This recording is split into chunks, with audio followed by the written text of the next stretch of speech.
Oh. I started it a little bit early, but should be fine.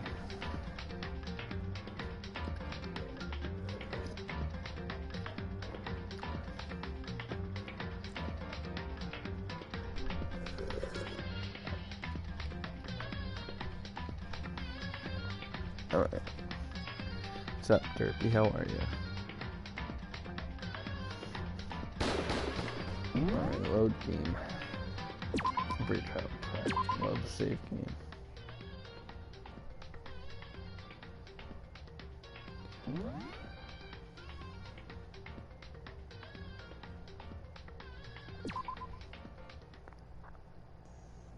Let's begin with a basic explanation of the class trial. So, your votes will determine the results. If you can figure out who done it, then only they will receive punishment.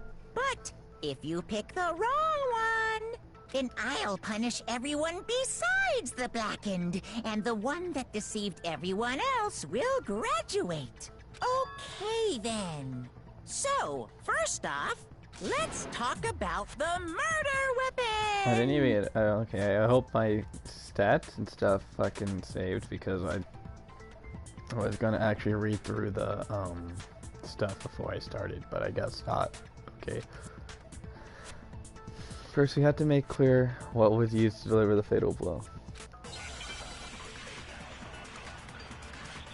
Oh yeah, it was a dumbbell. Locker room dumbbell. Chihiro's fatal injury. It appears it was a head wound. According to the Monokuma file, the killer used a blunt instrument. But what kind of blunt instrument could it have been? So read the bullets, yeah.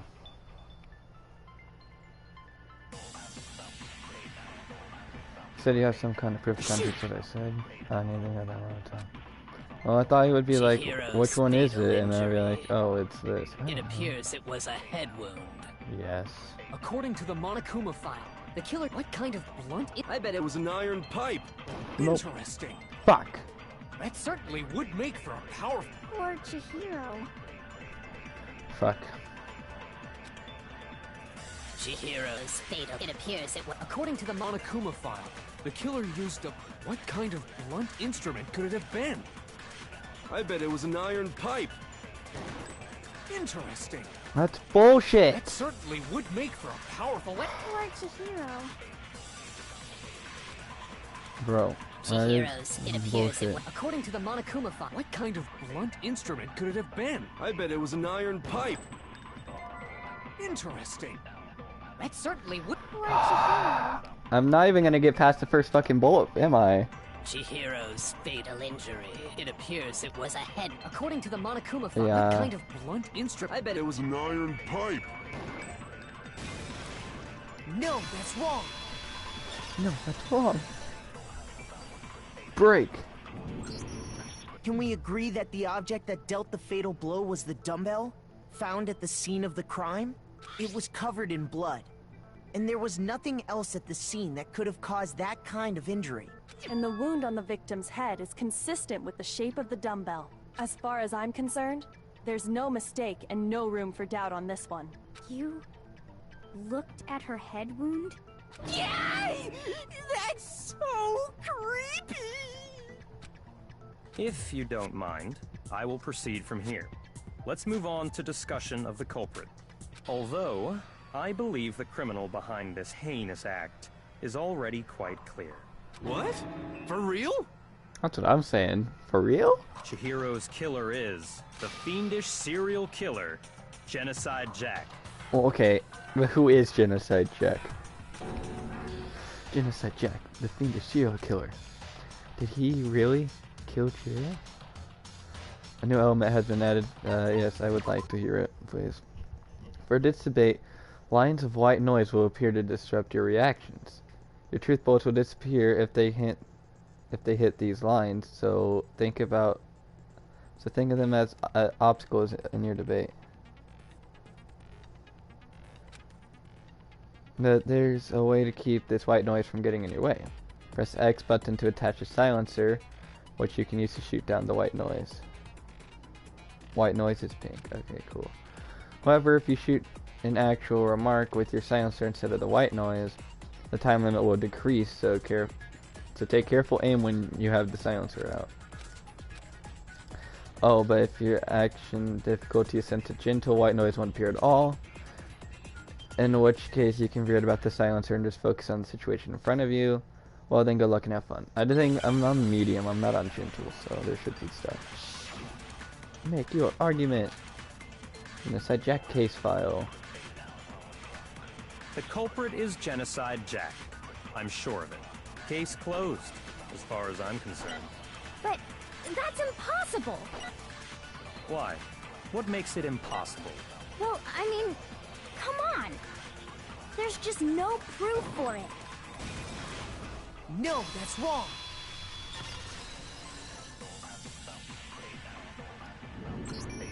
I might know one reason he could be involved. What? I found this file while I was looking around the archive in the library. I guess it's some kind of confidential file the police put together about the Genocide Jack case. What? That's kind of weird as shit, isn't it? What was something like that doing in the library? The why of it is probably more trouble than it's worth. So let's forget about that for now. More importantly, it outlines all the specifics of every Genocide Jack case in exceeding detail. According to the file, there appear to be two defining characteristics in every Genocide Jack case. The first is that a bloody message is found written at the scene of every murder. Oh, that's right. Boob lust. No. It's actually bloodlust. But more important is the other characteristic, and it's something that has never been made public. Never made public? What the hell is it? Why don't you tell them, Makoto? Okay, so this is Jack case, and everyone doesn't know. If I'm mistaken, his positioning of the body is how the victim was positioned. Apparently, in every Genocide Jack case, the killer suspends the body in a certain way. Other than the killer, the only people who know about this are the higher-ups in the police department. However, Chihiro was most definitely suspended in the same way. Chihiro. So, how did the culprit know about this when only high-level police officials were aware of it? There's only one logical answer I can think of. Well, you laughed at Fumi's joke? Does that mean that that means he's cool, right? No, it's not what that means at all. It's because the culprit in this case is the real Genocide Jack. No fucking way! You're saying Genocide Jack is one of us? Yes. In fact, it's Toko. What? Genocide Jack's true identity is Toko Fukawa. You lie! What? Hey, okay, wait, hold on a sec. Toko has, like, bloodophobia or whatever, remember? What kind of serial killer is afraid of blood? Is Toko Genocide Jack? The answer is yes and no. Another riddle? Man, why is this gotta be so complicated? It's a riddle for sure, but I feel like I understand it. Well, it means Genocide Jack is also not to be Toko. The answer is that she's not just one person, but multiple people, right? Yeah, she has multiple personality disorder then. Hangman's Gambit. Oh fuck, I forgot what that is.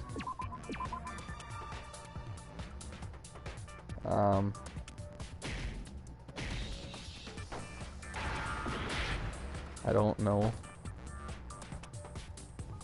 Oh.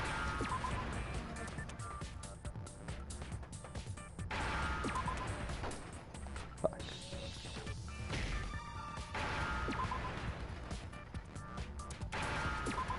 Thank you, Derpy. I would have never gotten that. I never even knew that was a word.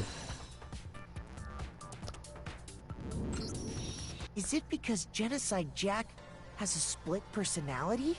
Huh? I think I read that somewhere in the file, too. They thought that the suspect might have... what did they call it? Dissociative identity disorder. Oh, okay. But still, to go and say that about Miss Fukawa is... Perfectly acceptable. Toko's strange behavior after seeing the body is proof enough that she has a split personality. Her behavior I changed. got it! That's what happened. You're talking about how she started acting totally different than usual, right? That's right. Think back. She fainted when she saw Chihiro's corpse, and then, when she woke up... I'm fine. Kia! Whoa, is that a dead body? Hey, are you dead? Kia! Haha! She must have hit her head real hard when she fainted. The world has a front and a back, a top ending and a bottom, a sea of truth and the web of lies. This is quite concerning. I mean, she sounds completely different. She was acting funny, that's for sure. That melancholy tone of hers completely disappeared. Don't go assigning adjectives to my tone without permission.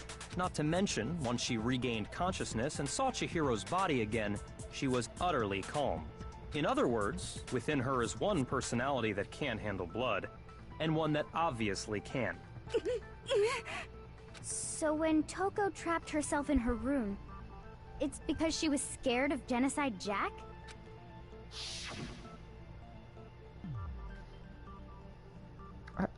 I won't let Genocide Jack have control.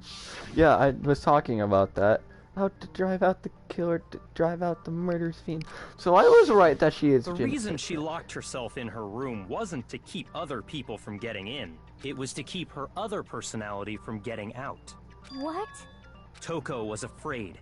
Afraid of the murderous fiend inside of her. Of killing even more people. How? Yeah. How can you know all this? I do believe you misunderstood her. What she's trying to say isn't, how can you know all this? No. What she wants to know is, how could you tell them? Huh? Last night, just before Monokuma gave his motive speech, Toko and I had a strange conversation. She told me a most interesting story. She said a murderous fiend lived within her, and she was afraid it could appear and attack at any time. And that trepidation is what's caused her to have such a bleak attitude. Isn't that right, Toko? This is all a lie. Right, Toko? You said you wouldn't tell anyone. What? You promised. I can't believe you lied. You have only yourself to blame. You came to me with your tragic little story. I didn't ask you to. This is the real world, not some romantic fantasy fairy tale. Besides, you broke your promise first. You said that as long as you were here, no matter what, you wouldn't let Genocide Jack kill anyone. But in spite of that promise...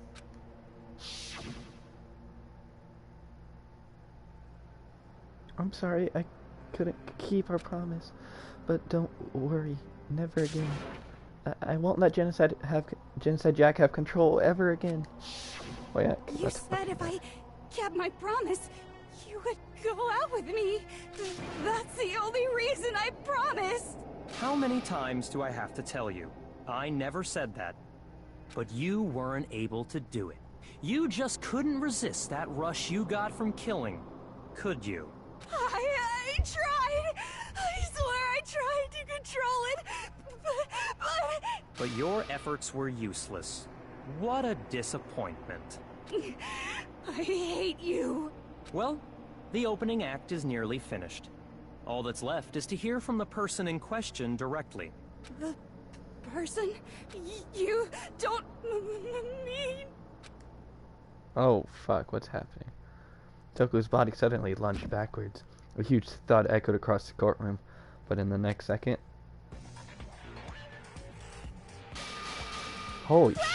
Hello there! Is it me you were hoping to see? Yes, what the heck? So you figured it out, huh? Well, whatever. What are you gonna do? I'm the ultimate murderous fiend, Genocide Jack! Or better yet, let's go with Genocide Jill!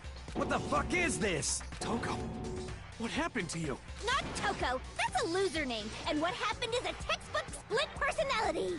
So what if one of them happens to be a serial killer? You should turn a blind eye to one's faults. Oh, oh, Jesus. Oh. Okay. She's so intense. Like they say, sound in murderous mind, sound in murderous body. This one is so different from the one we've come to know. Yes, well, the world is composed of a front and a back, you know. Just like how every inning has a top and a bottom, or how in the depths of every truth lives a little lie. Behind every dark and gloomy soul lives another that shines as bright as the sun! This is the murderous fiend genocide Jack. This is beyond insane. Miss Jack, Jill, can I ask you a question? What's up? Some of us think you might be the mastermind behind our entire situation. What are your thoughts on that? Well, I'll tell you. I am the mastermind of all masterminds! Just kidding! Then it's not true? Of course it's not true! How dare you try to link me to that creepazoid? And another thing, the police and government and society in the outside world are totally powerless! I mean, they just let this idiotic bloodthirsty maniac go buck wild all over town! Sure, I'm a bloodthirsty maniac, but life is pain, right? To live is to hurt other people. It's a necessary evil if you want to survive. The act of living itself causes pain for everyone. Just kidding again! Oh, Jesus Christ. What the fuck? This should be enough to convince you. This murderous fiend is responsible for Chihiro's death. There's clearly a motive, so there should be no doubt. A motive? Remember what Monokuma told us? If someone didn't murder and graduate within 24 hours, an embarrassing memory or secret would be revealed. Well, let's assume that Toko's secret was about Genocide Jack. If a secret like that came to light, Toko's life would have undoubtedly been forever ruined. So she had a very clear motive to never have that side of herself exposed.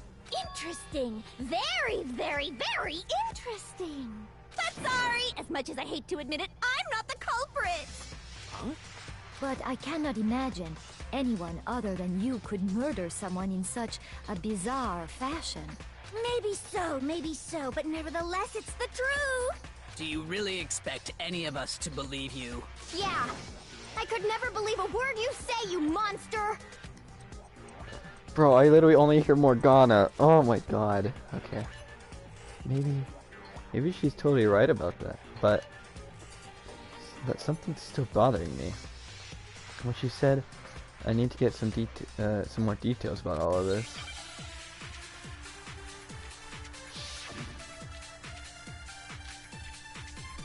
Status of the dead body. Sorry, but I didn't kill anyone.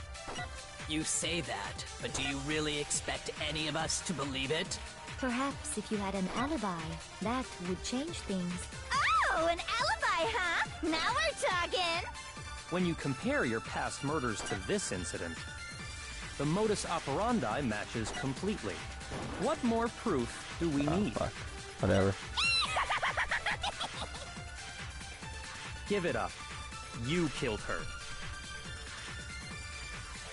Alright, I think I'm pretty sure that... Sorry, but I didn't kill anyone. You say that, but do you really expect I think I any know of where us I'm to supposed to believe put it it? at, I just... Perhaps if you had an alibi, that would change things. Oh, an alibi, huh? Now we're talking.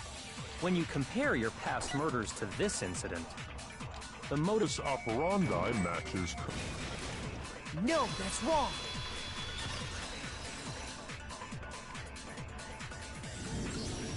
Are the methods of murder really exactly the same? I'm not so sure about that. I think there's a slight difference between the Genocide Jack cases and this one. Huh? How's it any different? Uh-oh, you don't know? Well then, human garbage, let me tell you! I murder with passion and conviction. I consider myself a professional, and I have a very particular way of doing things. Imagine you go to a fancy Italian restaurant. They're very picky about the noodles, the sauce, everything. But what happened to Chihiro? It'd be like if that same Italian restaurant started using ragu or Chef Boyardee. This is no creation of mine. Let me rephrase that in a way that maybe makes more sense. Yes, Gizzard. There are two clear differences between the Genocide Jack cases and this one. One clear difference between the murders and the photos from the other genocide look at the neck and stomach. Very same differences as victim's fatal injury. For one, the cause of death is different. Like they all have a bunch In of the Genocide Jack murders, all the victims were killed the same way.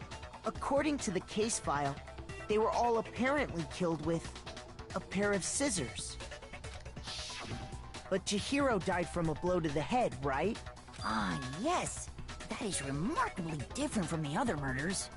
Wouldn't it be strange for someone who kills the same way without fail to suddenly change their method?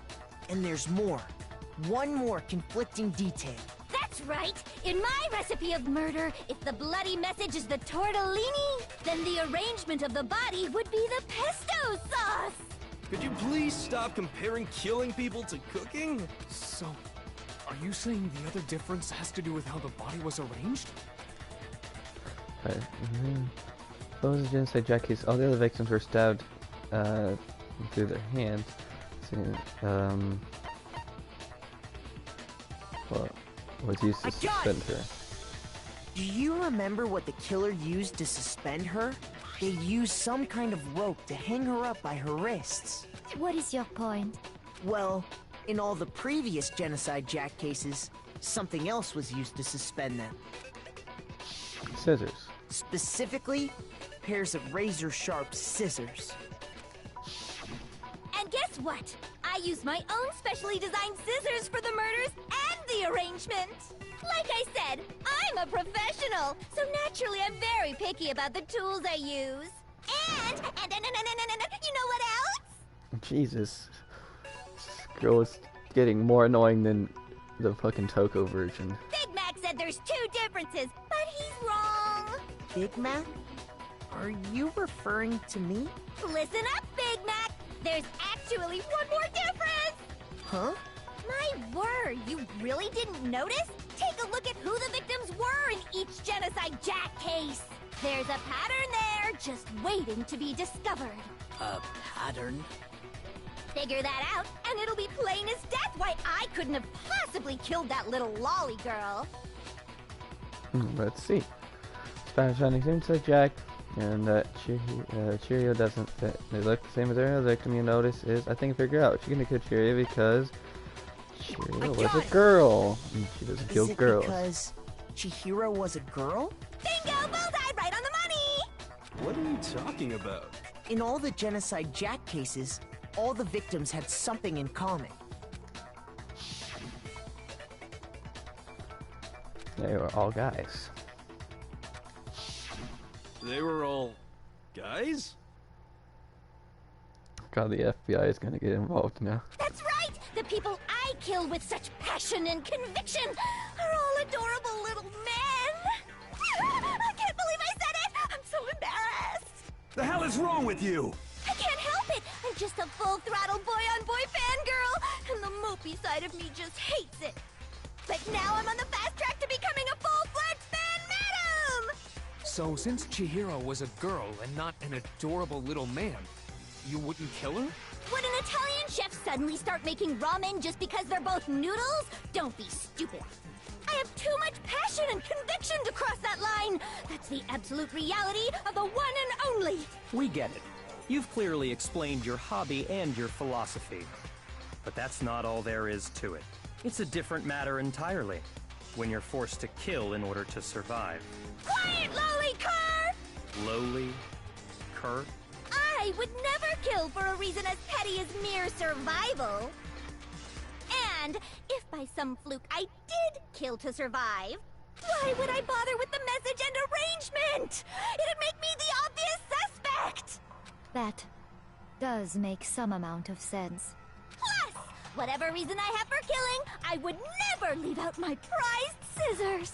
Who would go out of their way to use a big, stupid, heavy dumbbell? Maybe you used the dumbbell because you couldn't find any scissors in the school? Any scissors? I don't just use any scissors. I only use my own set of high-class, envy of the entire world scissors! Okay, whatever. There still aren't any in the school. Are you sure about that?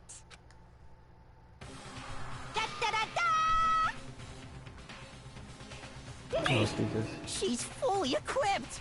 That's right! So I can kill anywhere, anytime! Why would I resort to dumbbells or rope when I have my trusty scissors by my side? Go ahead, tell me I'm wrong! You can't, can you, gutter dogs, all of you! Not to mention, I have no clue how to tie a good knot. So rope's totally out of the question anyway. I have no idea what's going on anymore. Could such a heinous villain really be innocent? But the body really was suspended, right? And nobody but the police knew about that. Yeah. That's why we figured it had to be the real deal and not some copycat killer or whatever. Actually, hold on. There is one person who can... Well, obviously, the only other person that knew is... Well, obviously, I don't... Oh, fuck. Here's my answer. Byakuya, it's possible you could have found out, isn't it? You'd have no problem gaining access to classified government documents or internal police records. Plus, you'd already looked through the Genocide Jack file before this all happened, hadn't you? I don't believe it's him, but the game said there's another person that could know, and he's the only person that could know. Are you saying Mr. Togami did it? Then, the reason he pushed the theory of Genocide Jack being the killer so hard was because he wanted to pin the crime on her. So, he rearranged the scene to disguise it and make it look like I put my stamp on it. The adorable glasses man was behind it all? Oh, I'm on fire! Well, Byakuya, what's your response? I see. So now the suspicion falls on me. Then I must ask, when would you say I began acting suspicious? Surely you must have an answer. Looking back and thinking about it now, the way you were acting right before we discovered the body was a little strange. And in the locker rooms? They're suspicious. Very suspicious indeed. Wouldn't you agree? Huh? Suspicious? Seems like nobody searched the locker rooms. Let's start with the girls' locker room. You wanted to go to the girls' locker room right away, right? But since you're a guy... I should have naturally thought of the boys' locker room first. Is that what you want to say? The victim was Chihiro, a girl. Hence why I said we should check the girls' locker room. Nothing strange about that, I'd say. On the contrary, there's something very strange. Okay then, what's so strange about it? Go ahead, share with the rest of the class. Okay, everyone. Absolutely. Next, we're going to add something called a truth flashback. If you aim at a weak spot and hold down the triangle button, then you'll memorize that weak spot. This memorized phrase can only be shot once as a single truth bullet. If you shoot or change the truth bullet, it will disappear from your truth cylinder. However, you can use this flashback feature as many times as you want.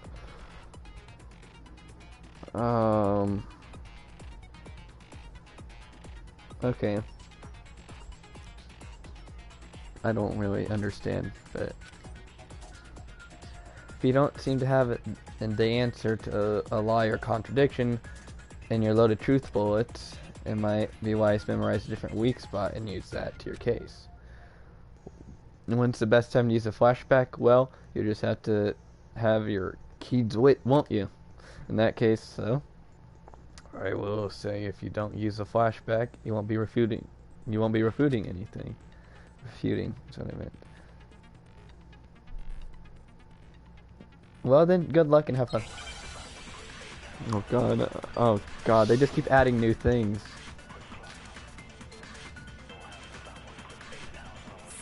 you said Byakuya was acting kind of weird before we found the body. But he was acting weird... how? If you're presented with the opportunity to check out the girls' locker room, You absolutely take it! That's a natural reaction for any guy! The victim was Chihiro, who was a girl. So of course I would suggest we check the girls' locker room first. There was no time for pointless distractions. What's so strange about that? I wish you'd taken me with you. I'm so confused.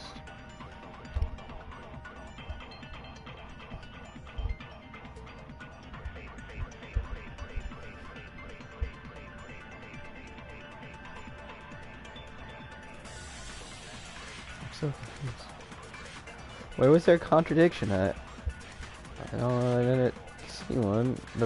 He was right. The victim was Chihiro. She was a girl, so naturally it'd be wise to go into the girls' locker room.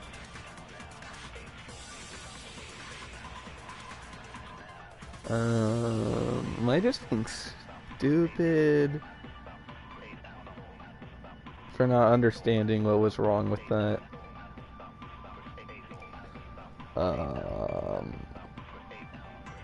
I literally have no idea what was wrong with any of that.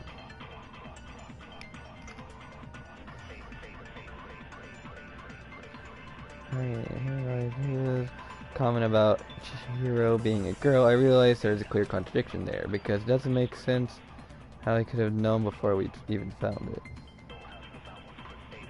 And for one of the weak points used to break.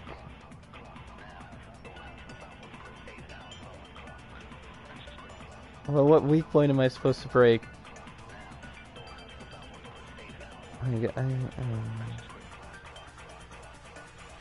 Oh, okay. I didn't make a contradiction here. So, you said Byakuya was acting kind of weird before we found the body. But he was acting weird...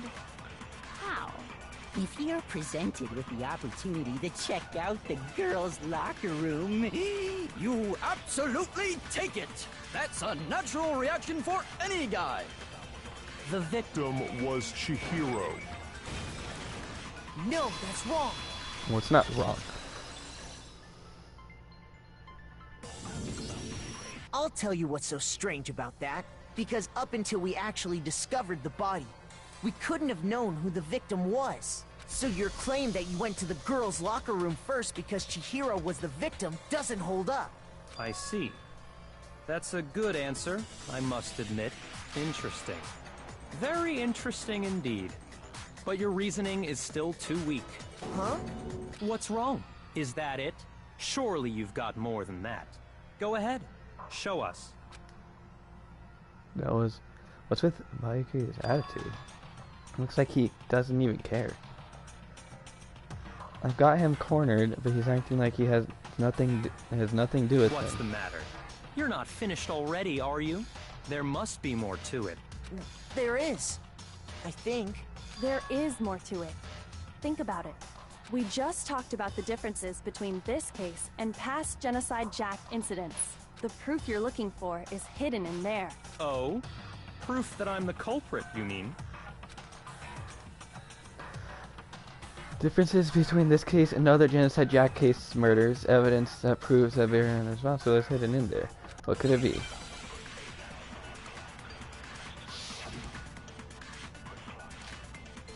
Library desk layout. What? The difference between the cases?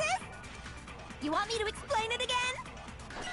When I want to kill, I use my very own special scissors. And I use those same scissors to arrange the body. But Chihiro was suspended with... It was some kind of rope. Was it not? That's right! It absolutely was! then there must be something very fishy indeed about that rope. Hey, Byakuya, where'd you get it from, huh? I'd never seen that rope before in my life. It's not... Obviously, oh, fuck. somebody else must have had it hidden away It's somewhere. not what I wanted to do! I know what... What? The difference between the cases? You want me to explain it again? When I want to kill, I use my very own special scissors. And I use those same scissors to arrange the body. But Chihiro was suspended with... It was some kind of rope. Was it not? That's right! It absolutely was!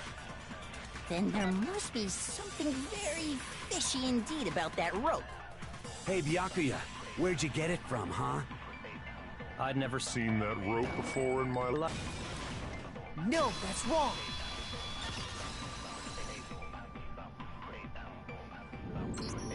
Actually, I'm pretty sure you have seen it before. Because, you see, that rope, or should I say, that extension cord? What? An extension cord? Yeah, it was an extension cord. Byakuya, you've used the extension cord in the library more than once, haven't you? And the same extension cord that was in the library all this time went missing after the murder. And there's no way someone who uses that extension cord as much as you do wouldn't discover that fact. Then Byakuya must be the one who took the extension cord. I can't imagine any other possibility. That's really what you think? Then your conclusion is something like this? I killed Chihiro in the girls' locker room, then hung her up and wrote that bloody message. I intentionally made it look like Genocide Jack was behind it. Is that about right? He's doing it again. He's totally calm, totally unconcerned. As if he's not even involved. Wait, not even involved. What's wrong? I asked you if you think that's what happened. Hell yes, that's what happened. So that's it, right? Byakuya's the killer. I don't disagree with not disagreeing. He kept calling this a game, right? So he'd be totally willing to do something like this to win. Sorry, but could we hold on just a second? I think we need to talk about this a little more. Huh? Do we really need to? We've already decided who did it. I know, but still, there's something that's still bothering me. Is that right? And what, pray tell, is still bothering you? I killed her in the girls' locker room, then disguised my crime. Specifically, I dressed it up to make it look like it was the work of a homicidal psychopath. What about all that bothers you? Wait. What was that just now? Something's not right. Joey's body was definitely found in the girls' locker room, but does that mean I can really accept what Bayaka said as the truth? No, I don't think so. There's definitely still something off of what he said.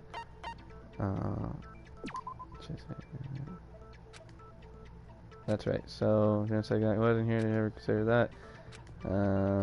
Okay, that's Shoot! Oh fuck.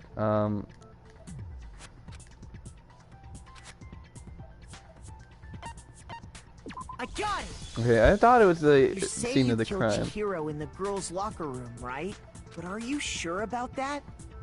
Isn't it possible that the murder took place somewhere else? How disappointing. What kind of question is that? Even in the world of disappointments, this is a true letdown. She was found dead in the girls' locker room. There is absolutely no question about that. How could the scene of the crime have been anywhere else? Well, I think it's entirely possible that she was killed somewhere else, then carried there later, along with the rest of the murder scene. The rest of the murder scene? That was awfully specific. Please tell me you have a reason for saying all that. Yeah, because all of the shit in the boys and girls locker room got flipped. Like the posters and shit, they got flipped, and the carpet and that got flipped. I believe I do. Hey, Bayaka, did I just take you off guard? When the story suddenly moved to the crime scene by Yakuya. That's not how you say it anyway. Who'd been so confident up till now. Maybe he never realized that the actual scene of the crime could have been somewhere else. Don't just move on without permission! What do you mean she was killed somewhere else? Come on, Makoto. If there's any chance the murder took place somewhere else, let's see the proof.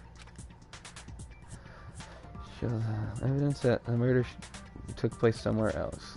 There's something... Oh, yeah.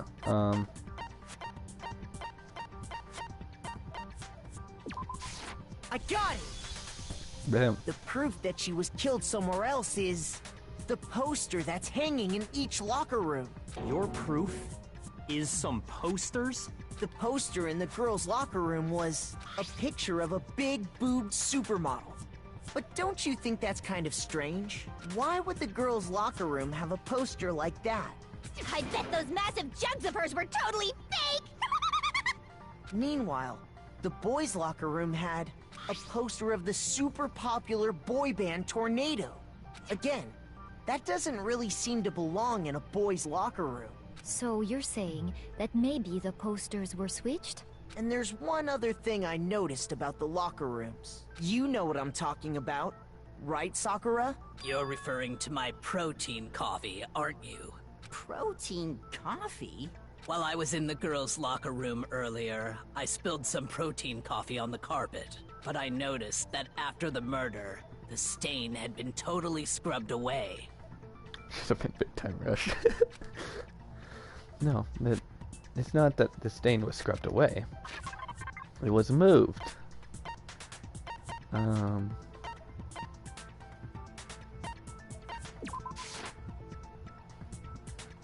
you gotta just calm down, think about it carefully. Could you possibly be more wrong? I'm ashamed of you. What? How is that not it? It was moved, yeah.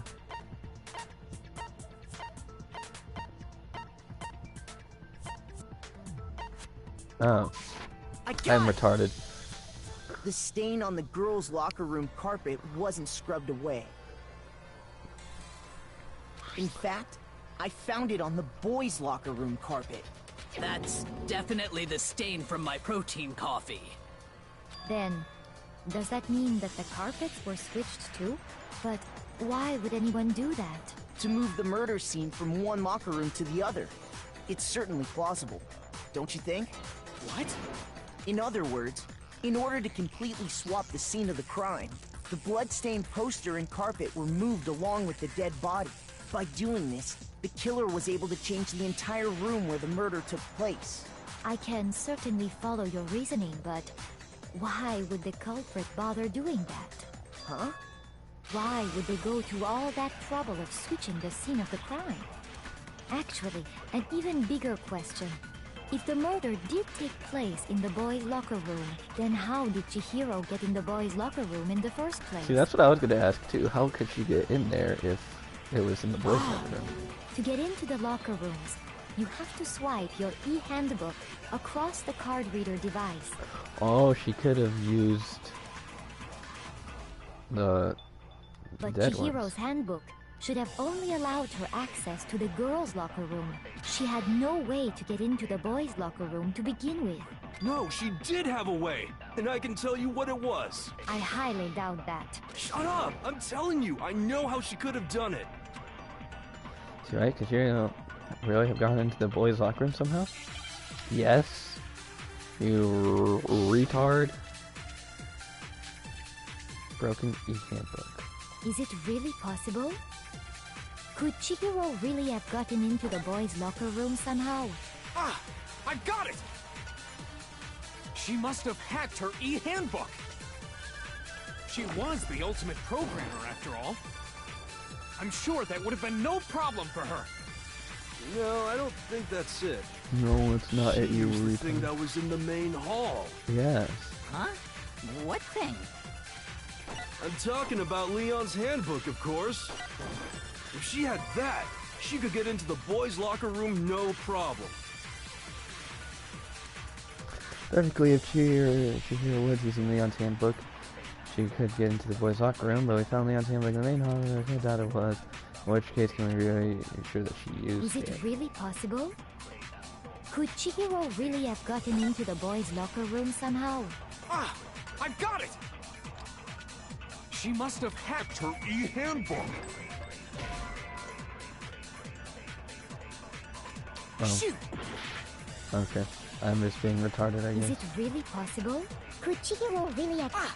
She must have hacked her e-handbook. She was the ultimate programmer. I'm sure that would have been no problem for her. No, I don't think that's it. She used the thing that was in the main hall. Huh? What thing? I'm talking about Leon's handbook, of course. No, that's wrong.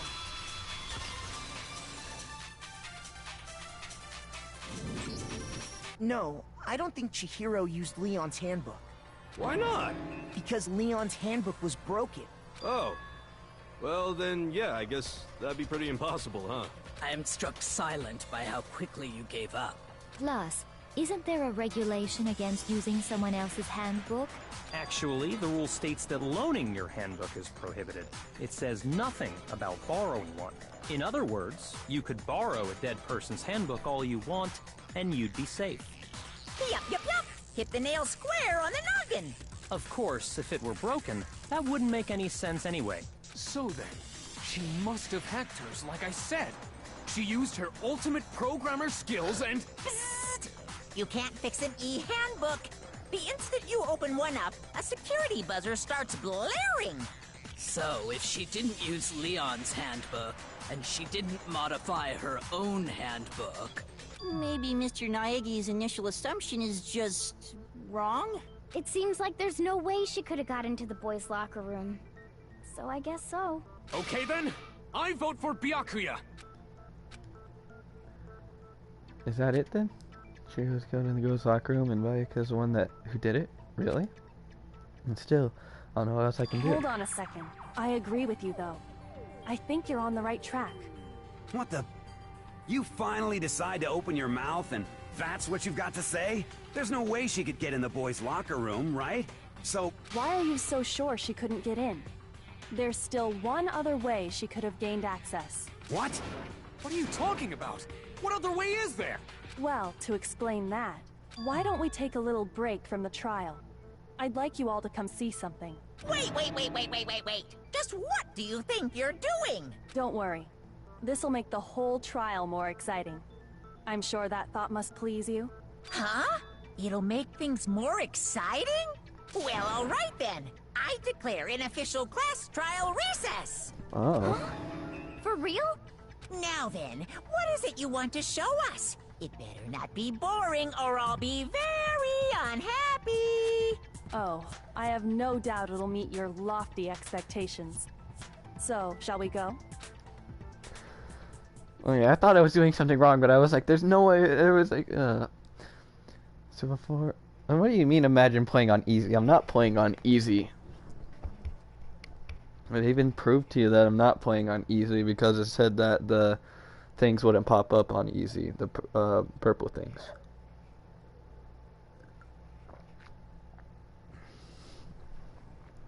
So before I knew what was happening, the class trial had put on hold. We ended off with Koyako in the lead. And where she took us was... Let's see another guy. The girls' locker room? They've already searched this place top to bottom. What are you trying to pull, Missy? Says got it in the counter. It's the right answer, my guy. I know. I'd like you to examine the victim's body one more time. You want to check it again? Be sure to examine the entire body very carefully. Take your time. Examine her carefully? Like using our hands? No way! It's probably best if I don't run my hands all over a girl's dead body. It's not that I'm creeped out or anything, it's just... based on religious grounds, you know? Very well. I'll do it. But you're a girl. You shouldn't have to touch a dead body. Just let one of the boys do it. No, it's okay. I think Chihiro would rather have a girl examine her. So just leave this to me. Sakura. What is this? Some kind of secret girl-on-girl action? Is that what you two are about?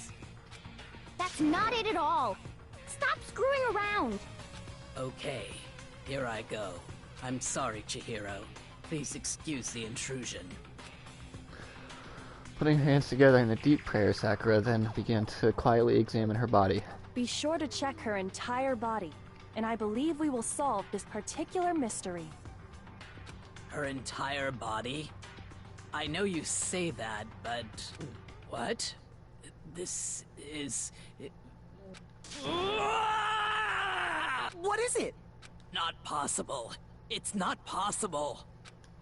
Sakura's eyes were staring wildly at Chihiro's lifeless form, and her massive frame trembled. This girl is what? Is a boy! Ah, I see. So she was actually a he. Interesting.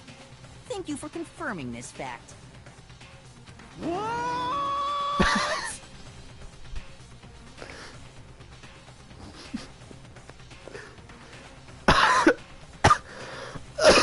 Okay, well, kind of had some off vibes about Chihiro, because I had thought she was a boy. At first I thought she was a trap, but apparently I wasn't necessarily wrong or right. But this was a shock. I'm not gonna say it wasn't. Even calling him Chihiro. It's fine. You're joking, right? I wouldn't joke about this. Then it's really true? Chihiro was a guy? Oh, what? You guys didn't know? Heck, I knew that right off the bat. Chihiro Fujisaki was totally a guy. Okay. I mean, I'm sorry I'm not as shocked, but I kind of thought that it was a trap. So but I mean, I still liked the character. Then he was a cross-dresser? Oh, no, I'm really on fire! I wish I had killed him! So that's what Kyoko wanted to show everyone, huh? Interesting. Yes, that certainly does make things much more exciting. It wasn't even the voice actor. It was, I don't know. I just had some off vibes about her. Well, I guess him, but... Now let's ride this wave of excitement back to the courtroom and get back to the trial. Ahem. I do apologize for keeping you waiting. Now then, let's resume the class trial. We've all just learned of the shocking revelation that Chihiro was actually a boy. Let's pick up from there. We all learned about the shocking... Well, you already knew that he was a guy anyway. Yes, He just had well, long hair, I guess. I don't know his reason for hiding it, but the fact is, Chihiro was not a girl, but a boy. To think Chihiro was actually a guy. The thought never even crossed my mind. Because the victim was male, he would have had no problem gaining access to the boys' locker room. Assuming his handbook did, in fact, list his gender as male, then yes, that would be true. Of course his handbook said he was a boy. He dressed like a girl, but he was a boy through and through. So then, there should be no issue with Makoto's initial assertion. The victim was killed in the boys' locker room, and was then later moved to the girls' locker room, and the killer could have easily used Sayaka or Junko's handbook to get into the girls' locker room. So Chihiro really was killed in the boys' locker room? I still don't understand the motive for moving the body, but yes, that does seem plausible. Well, the motive for moving the body would probably be to get Genocide Jack, to blame it on Genocide Jack because she was a girl. Well, I must admit, I did find it rather odd. I knew he felt a little off. There was a certain incongruity to his female body. This is the most titillating situation! So now everything has been connected. All the mysteries have finally become clear. Okay, well, connected or clear or whatever. We still think you're the killer, remember? Very interesting. This has become very interesting indeed.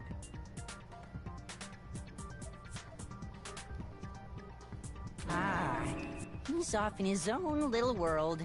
What about you, Makoto? After everything we've learned, do you still think Byakuya's the killer? Well, without a doubt, Byakuya is the one that made Chihiro's death look like Genocide Jack did it. But I Byakuya. think he might not actually be the killer after all. What?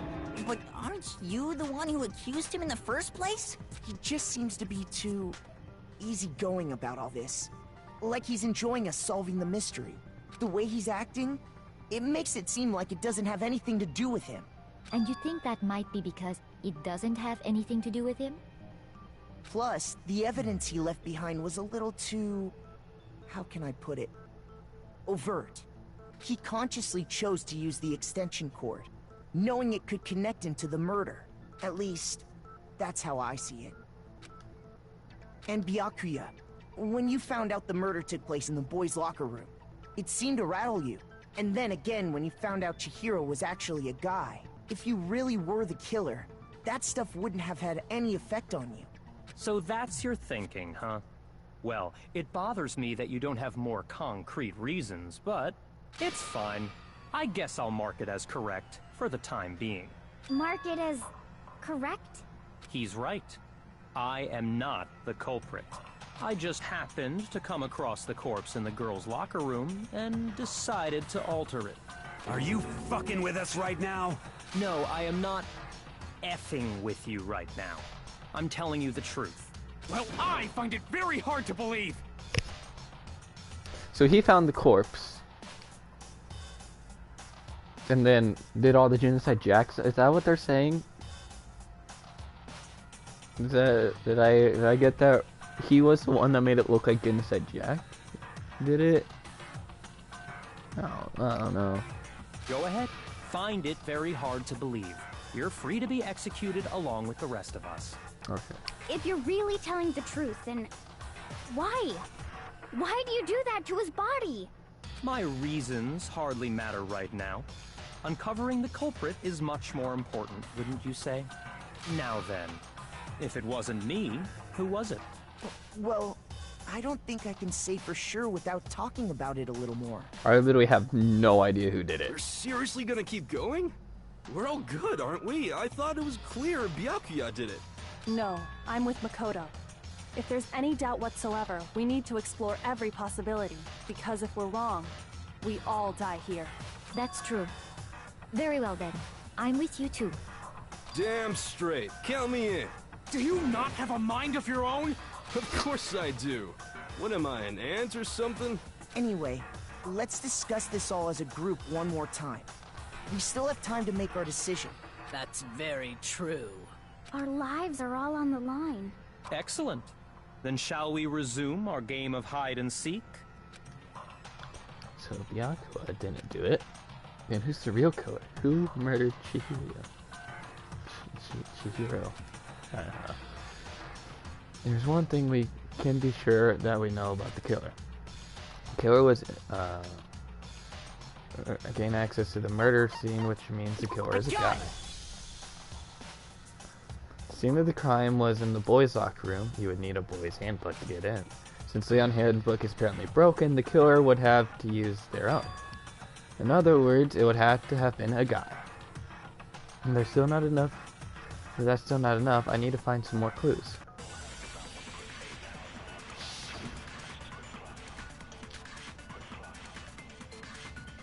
Isn't there a single clue that might lead us to who did it? Well, clues are one thing, but did nobody get a look at the killer? I'm sure if someone saw the killer, they would have said something by now. Yeah. Perhaps someone saw the victim at some point. Even that might be enough for now. Yeah. All we need right now is any kind of new info. Shoot! Oh wait, I don't know why it is that. Isn't there a single clue that might lead us to who did it? Oh, fuck. Well, clues are one thing, but did nobody get a look at the killer? I'm sure if someone saw the killer, they would have said something, but Perhaps someone saw the victim at Yeah. it's over. It's all over. You want to know who saw the victim? The killer. And only the killer. That's not true. No, that's wrong.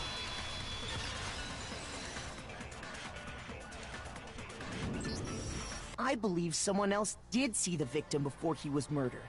What do you think, Celeste? Now that you mention it, yes. I did see him. Huh? Really? Oh, but I suppose only Makoto knows about this. The rest of you had no idea, did you? That is why you're all making such ugly noises. Whatever! Just hurry up and tell us! It was last night, right before nighttime. I saw Chihiro in the dormitory warehouse. I saw him stuffing a track jacket into a duffel bag, and then, I assume, he headed off to exercise. A track jacket and a duffel bag? But we didn't find anything like that at the murder scene. It seems likely that the culprit destroyed them to get rid of any evidence. And that is when he said something that struck me as rather odd. Well, I better get going. I'm kind of in a hurry. Chihiro told me he was in a hurry. But why would he be in a hurry? Only if someone were waiting for him, I should think. So, Mr. Fujisaki was on his way to meet with someone, and then they were going to work out together? But Hina and I had invited him to exercise with us plenty of times, and he always declined. Probably because he was afraid you'd find out the secret he was hiding, right? Which means that conversely, he must have trusted whoever he was meeting with very much. Enough so that he was willing to risk his secret being revealed. What a marvelous friendship! The point is, whoever he met up with is the culprit, right? So we just gotta figure out who it was. But knowing what we know, I can't even guess. No. You already have what you need to make the connection. Bro, this girl was a lot smarter than me, because I still have I literally have no idea who it could be. The limit's down to, okay, the limit's down that it's a boy, okay? So it could be, it's not, I don't think it's Mondo. I don't, actually, I literally have no idea who it could be at this point. Huh? You know who the killer is. Seriously? I do? Even I'm the one that's like, I do. Who is it? Who's the killer? Think back to the track jacket and duffel bag the killer disposed of. Focus on the details of these items, and it should become obvious who was waiting for him. Are you sure about that? You really think we can figure out who did it based on 2 pieces of evidence that we don't have? What? You want to track down some fingerprints or something? Even if we had the equipment for that, we wouldn't know how to use it. As was noted, the evidence is already gone. There's nothing to get fingerprints from. Maybe, but we can make certain inferences if we just take the time to talk it out. Easy for you to say, but fine. Celeste, did you notice anything special about the bag or jacket? The bag was just a normal duffel bag from the warehouse. All the bags in there are the same, so I can't imagine what would make that one special. Well, if I remember right, there was a decent variety of tracksuits to choose from. Do you think there might be some connection between the culprit and Chihiro's jacket? Perhaps. Let's explore that and talk a bit more about the jacket he took. Does Shigeru's track jacket really have some clue about the killer? Somehow, it's really hard to believe.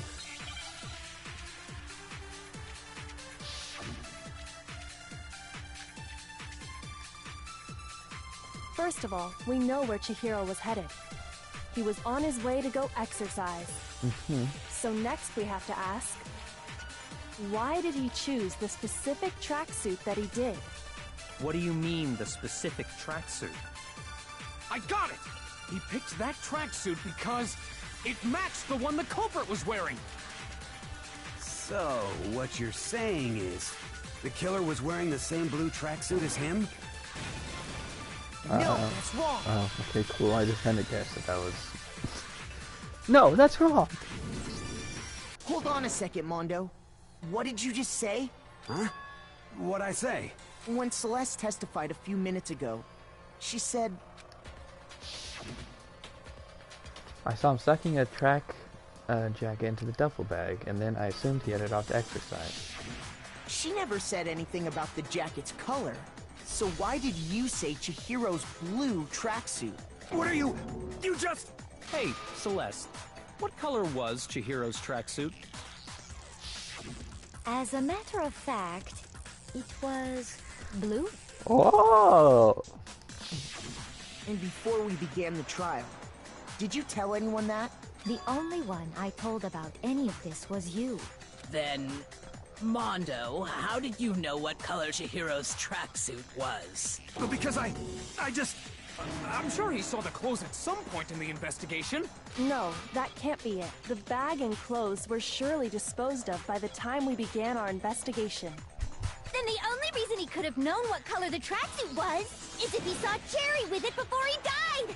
That's the only possibility! Cherry?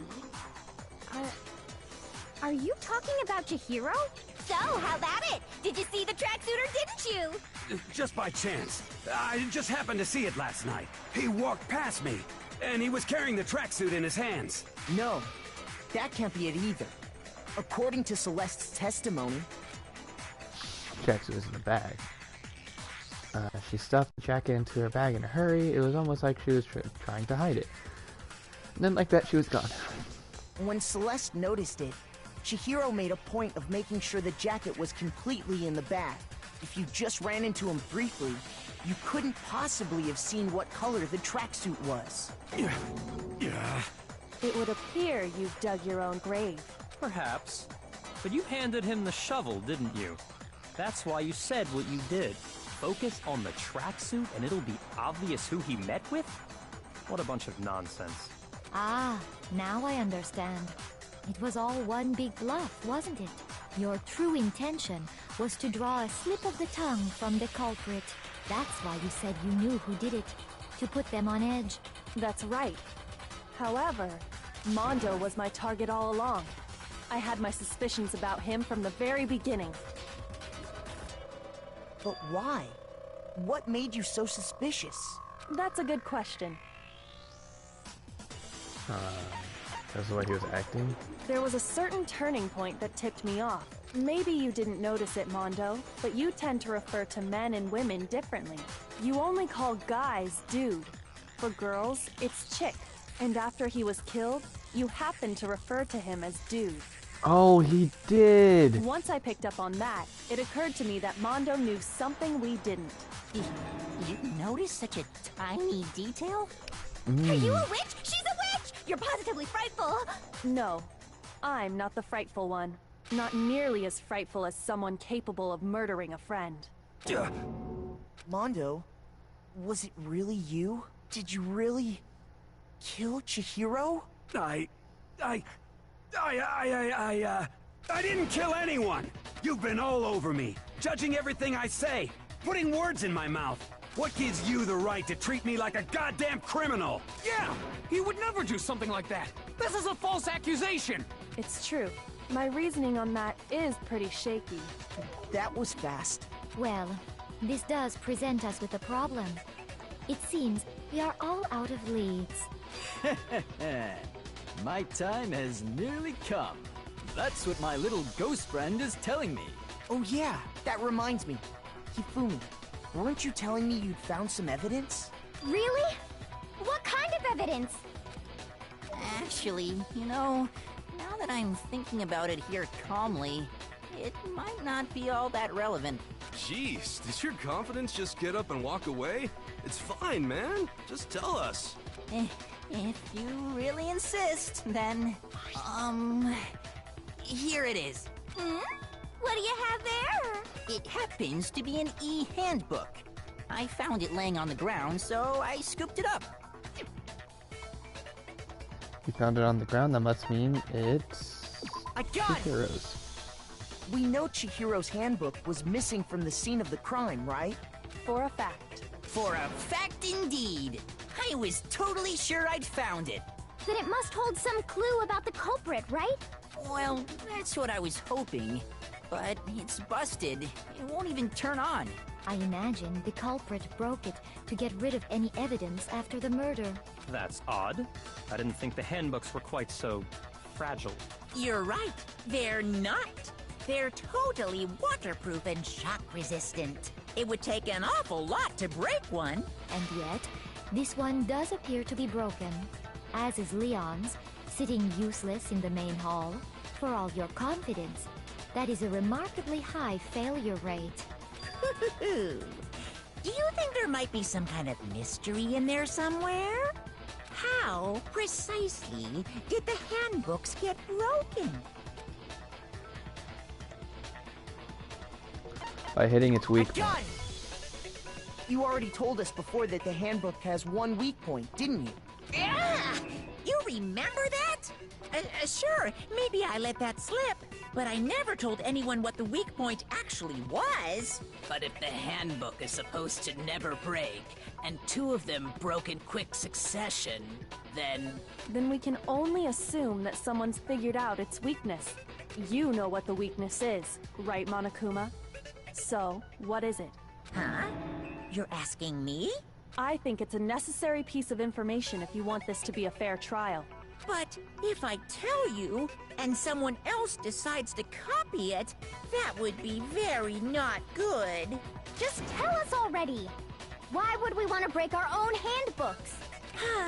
Oh well, I have a weakness for pushy demands. But you're sure you won't follow their example? Then allow me to make a special announcement. The weak point of my cutting-edge e-handbook is... when it's exposed to high temperatures for too long, it will suffer a meltdown and totally break! I flippin' knew it! You knew it? Yeah, 'cause I found the handbook laying on the floor of the sauna. The temperature in the sauna can reach over 200 degrees. Strange how you don't get burnt, huh? It's because as your sweat evaporates, it creates a cooling layer of air around your skin. If the hot air of the sauna were somehow pushed directly onto your skin, you'd definitely get fried. That layer of air would get blown away. That's why you may feel a burning when you move around. So when you're in a sauna, make sure to keep nice and still. Wow, interesting. I learned one new fact today. Shut the fuck up. This is not what we were talking about a sauna for. That is a mere trifling speck of knowledge. Anyway, if you found the victim's handbook in the sauna, then the killer must have been purposely trying to raise its temperature in order to break it. Meaning the culprit somehow knew its weakness. But how'd they find out? Monokuma said he didn't tell anyone, right? Indeed. Quite the mystery. What if they found out by accident? What do you mean by accident? What if the killer took their own handbook into the sauna, not knowing its weakness, and it broke? They'd realize it was broken, of course, and it wouldn't be hard to figure out why. And once they had Chihiro's handbook, they knew they had an easy way to dispose of it. I won't say it's not possible, but who would have done something like that? I don't know of anyone who took their handbook into the sauna. I might know someone who did. Whoa, seriously? I think the one who may have taken their handbook into the sauna was...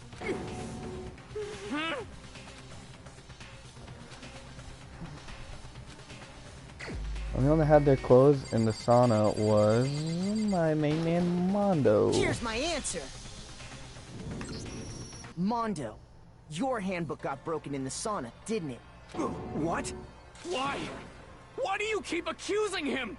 Mondo and Taka had an endurance contest in the sauna not too long ago, remember? And for the contest, Mondo just so happened to keep his school uniform on. But little did he realize, he'd also left his handbook in one of his uniform pockets. And when it was all over, Mondo discovered that taking your handbook into the sauna could easily destroy it. No, wait, hold on. You've got it all wrong. He would never kill. I don't accept this. Show me the proof. The actual solid proof. I mean, I don't want to believe it either, but found something that proves it beyond a shadow of a doubt.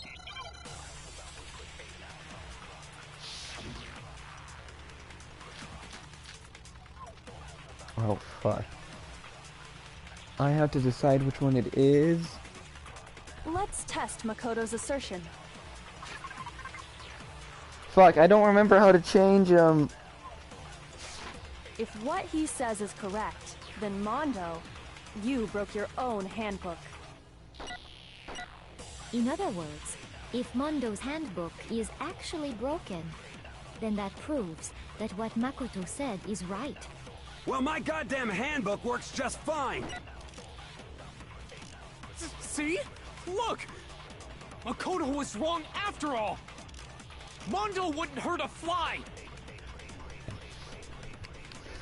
Only thing is, I'm sure Mondo's handbook broke during their sauna shutdown. If I can prove that, then I will show that the handbook Mondo has in. Okay, so probably... Let's test Makoto's assertion. If what he said you broke your own, in other words, if then that proves that what Well, my goddamn handbook works just fine! See? Makoto was wrong. Mondo wouldn't hurt a fly! Oh, fuck. I know what to do. Let's test Makoto's. If what he said You broke your own handbook. In other words, if Mondo's handbook is actually broken, then that proves that what Makoto said is right. Well, my goddamn handbook works just fine! What? Why is it not... See? Look! Wait, why did it not... What the was fuck? wrong after all! Mondo wouldn't hurt a fly! Wait, what the fuck? I don't know. Let's test Makoto's assertion. If what he said you broke your own, in other words, if then that proves that what Makoto said is right. Well, my goddamn handbook works just fine! Shoot! Oh, fuck. You know, it'd be Let's really test great if I had a, Makoto's I don't know, like a chat or If what something. he says is correct, then Mondo, you broke your own handbook. In other words, if Mondo's handbook is actually broken, then that proves that what Makoto said is right. Well, my goddamn handbook works just fine! No, that's wrong. No answers. Mondo, the handbook you have right now, is it really yours? The fuck is that supposed to mean? The broken handbook that was in the main hall, isn't that one actually yours? What the heck are you talking about? What I mean is, I think Mondo swapped his handbook out for one that actually works. I think he took Leon's handbook and replaced it with his own. After all, Monokuma said himself that Leon's handbook never should have broken. That's right! The punishment it suffered wasn't nearly enough to destroy it. So then, the broken handbook in the main hall is actually Mondo's. I mean, I get the whole no answers thing. I didn't actually want answers. I don't know. Which would mean that the handbook Mondo has right now is actually Leon's, yes? But doesn't that violate the school regulation that says loaning out your handbook is prohibited? Well, here's how I look at it. There is a rule about loaning your handbook to another student, but if they're dead, they're not a student. It's kind of a gray area, I admit. But no worries. If anything, it just makes things more interesting. As such, I decree that exchanging handbooks with a corpse is not a violation of the rules. Well, Mondo, if I'm wrong about this, you're welcome to say so. I'm happy to admit I made a mistake, but... Son of a bitch! What's wrong, bro? Come on! Tell him he's wrong! You are wrong! You have to be wrong! Everything you just said is wrong! You made it all up! Okay, then why don't we look back on this case one more time, from the beginning? That way, everything will become clear, and we'll all see if I was right or wrong. Closing argument. Alright, so,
Alright, so that's wrong.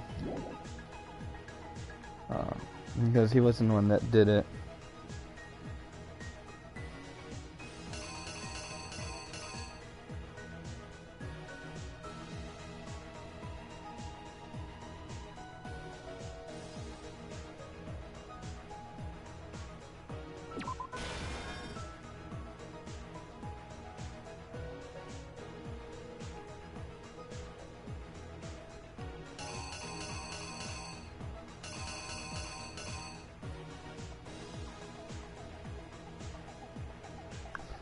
Dude, I'm gonna be honest, I was paying attention, but I don't know the series of events.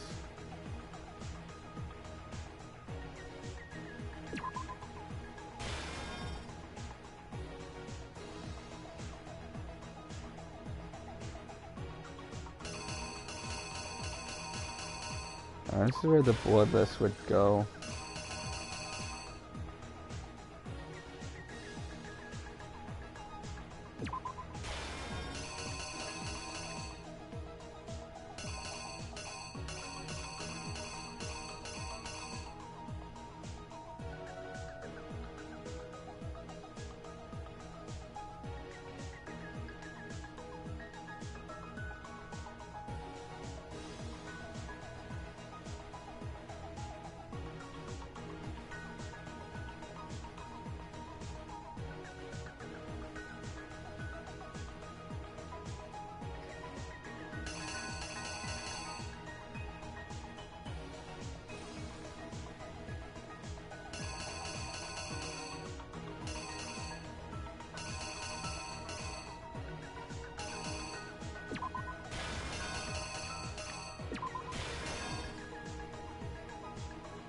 Actually, I might be doing this. I don't, this is the part that keeps screwing me over, because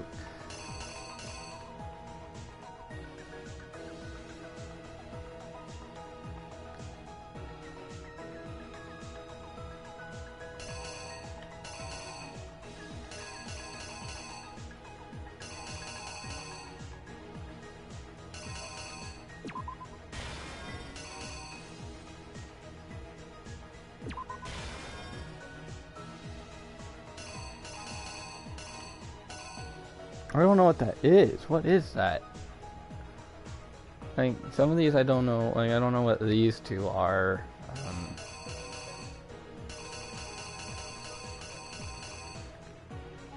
So I can't put them in there if I don't know what they are.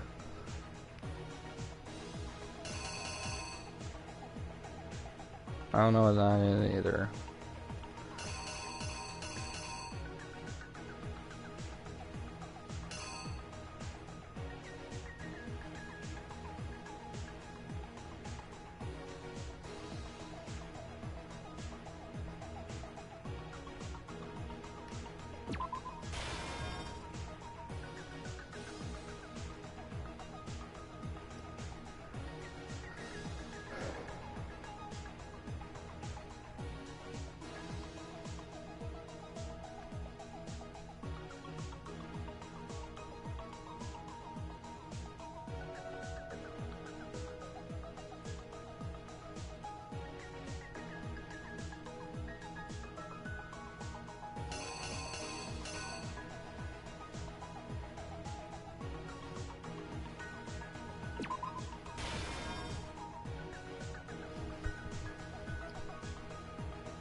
So that makes sense. I don't know what this would be though.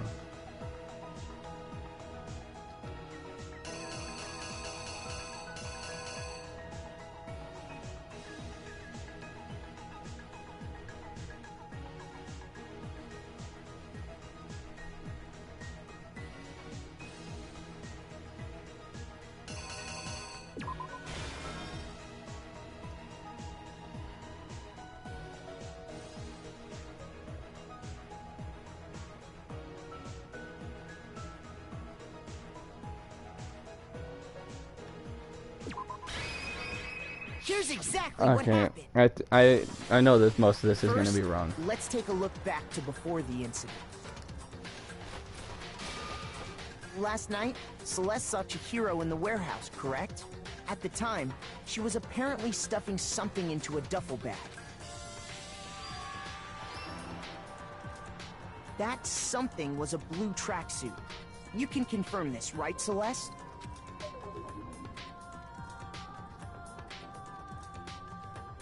With bag in hand, Chihiro headed out, even though it was officially nighttime.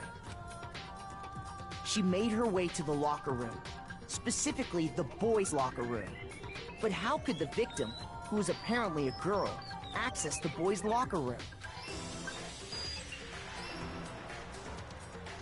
Simple, because she was really a he, which is why he was able to use his own e-handbook to gain entrance to the boys' locker room. Once inside, he met with someone there. And the person he met was the one who killed him.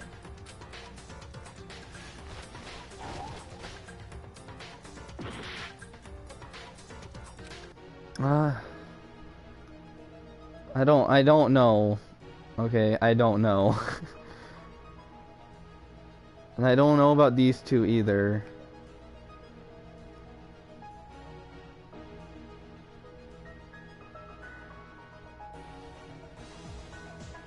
Oh, okay, this one makes sense. I know where this one goes now.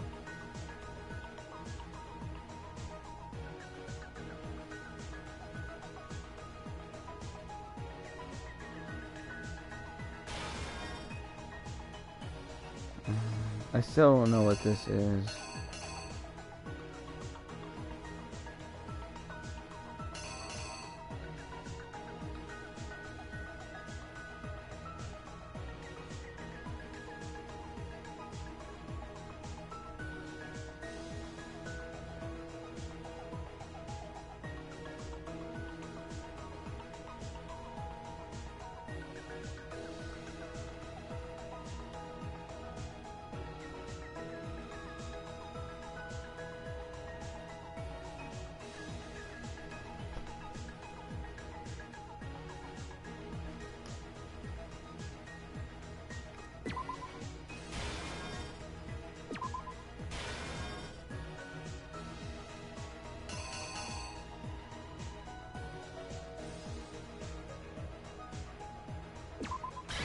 Here's Maybe. exactly what happened. Once inside, he met with someone there. And the person he met was the one who killed him. It seems likely that the killer grabbed the nearby dumbbell, approached the unsuspecting Chihiro, and attacked him. What? How is that not it? That's bullshit. What would it be?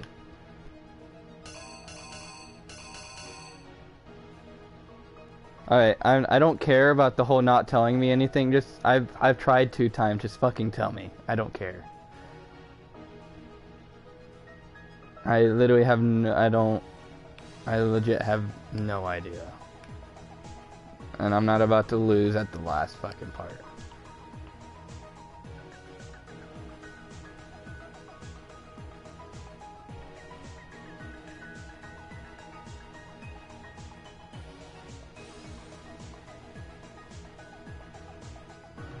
I literally have no idea.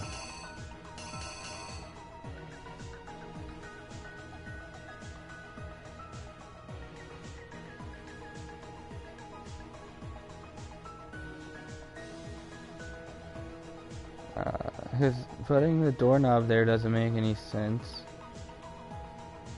How is he putting? I mean,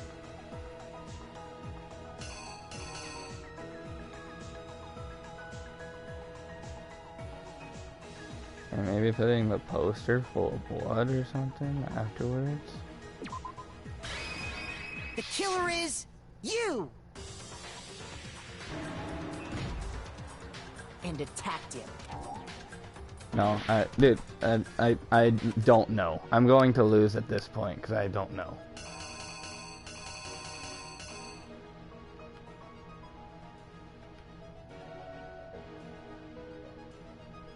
I'm getting really pissed off right now because I don't know.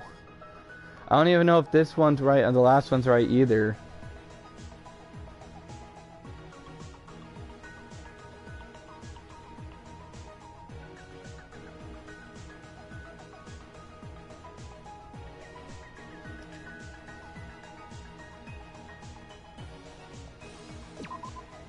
The killer is you!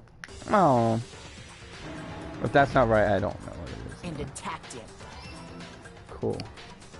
And that's where the bloodstains on the poster and carpeting in the boys' locker room came from.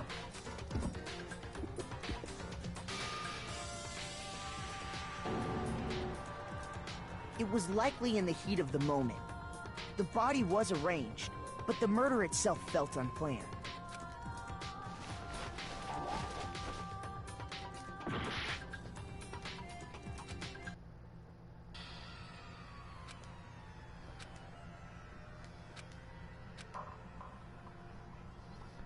Well, that's just fucking great. I don't know. Is this... I guess I like give it another shot. Are you fucking... I refuse to give up yet!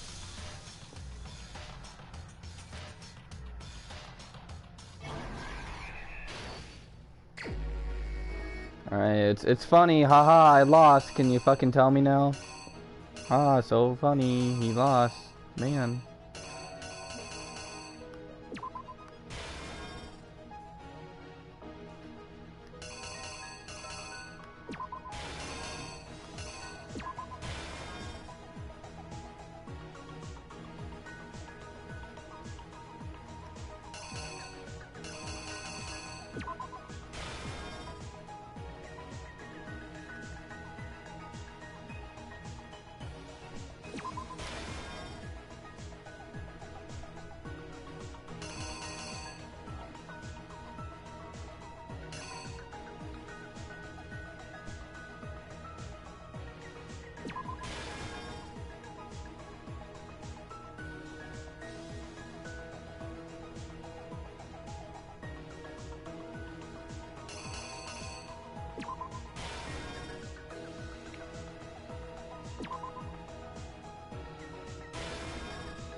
I don't know. I don't know.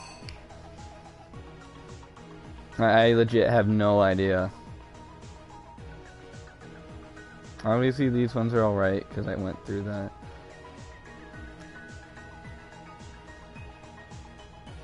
And then all the other ones I just guessed, and I don't think I can guess anymore.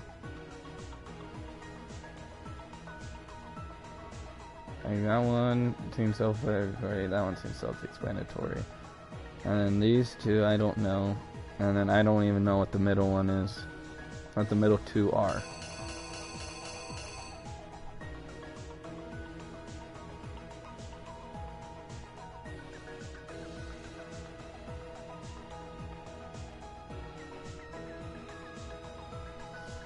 Which posters? Two of them about the poster.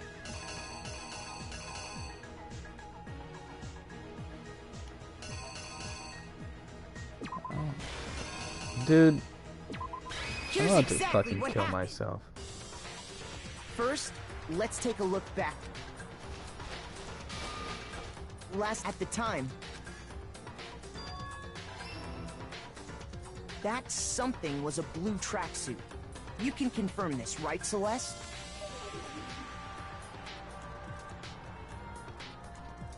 With bag in hand, Chihiro headed out, even though it was officially nighttime. She made her way to the locker room, specifically the boys' locker room. But how could the victim, who was apparently a girl, access the boys' locker room? Simple, because she was really a he, which is why he was able to use his own e-handbook to gain entrance to the boys' locker room. Once inside, he met with someone there. And the person he met was the one who killed him. It seems likely that the killer grabbed the nearby dumbbell, approached the unsuspecting Chihiro, and attacked him. And that's where the bloodstains on the poster and carpeting in the boys' locker room came from.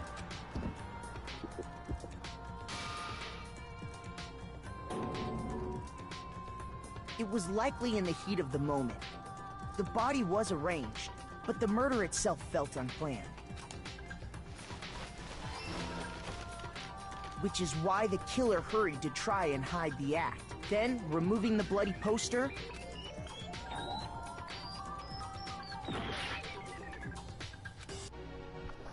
I think I know what it is.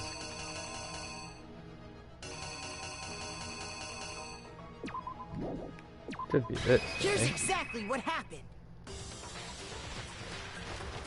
Which is why the killer hurried to try and hide the act. First, pulling up the bloodstained carpet. Then, removing the bloody poster. I must be just a retard, because I don't, fuck if I know what I'm doing.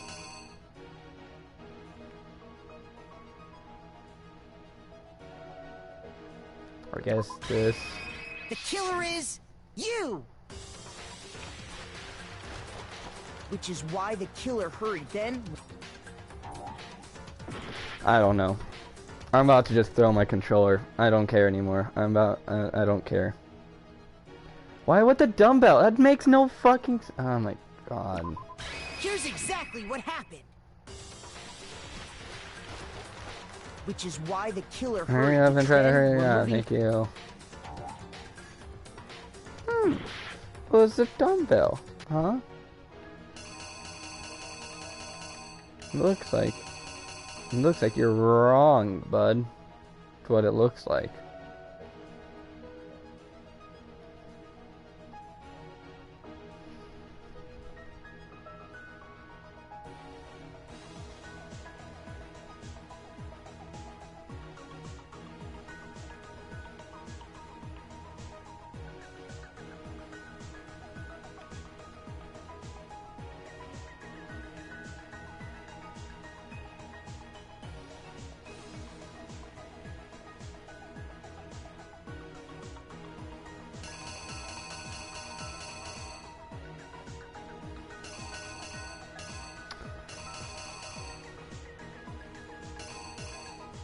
I mean, it would make sense, right? Because he's moving the dumbbell, he's cleaning up everything.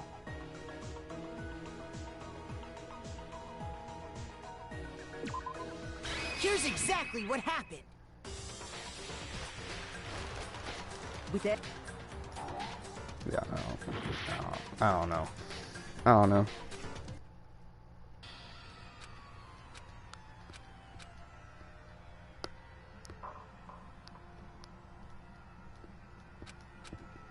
I don't know how Makoto automatically gets it. Is just people just not just maybe people just. I refuse to give no, up yet. I don't understand.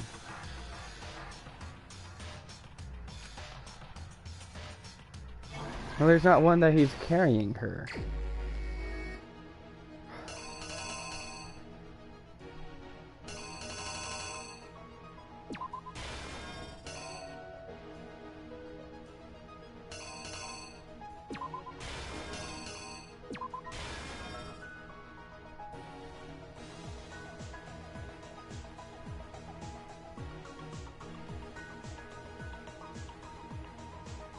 No, I know, but like, there's nothing.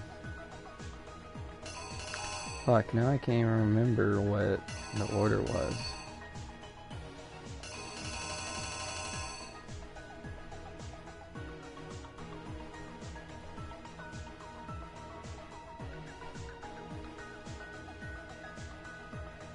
Let me pick it up.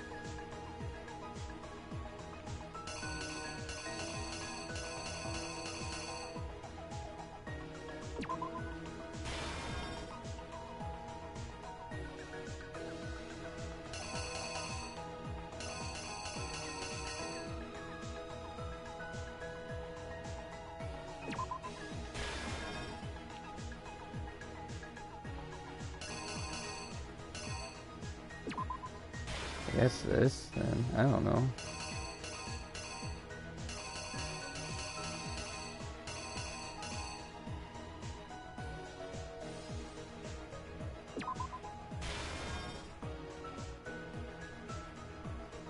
What?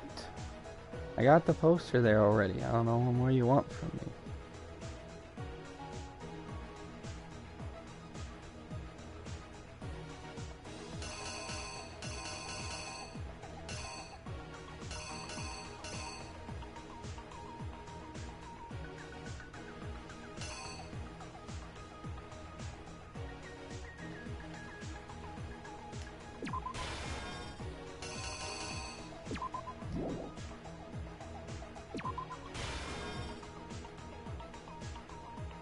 Hello.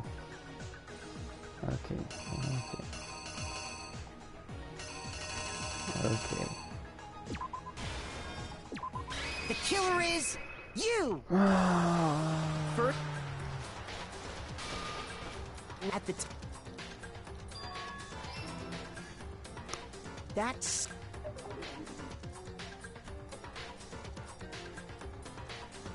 with she made, but how could simple, which is once in it's yeah, they did that and attack and that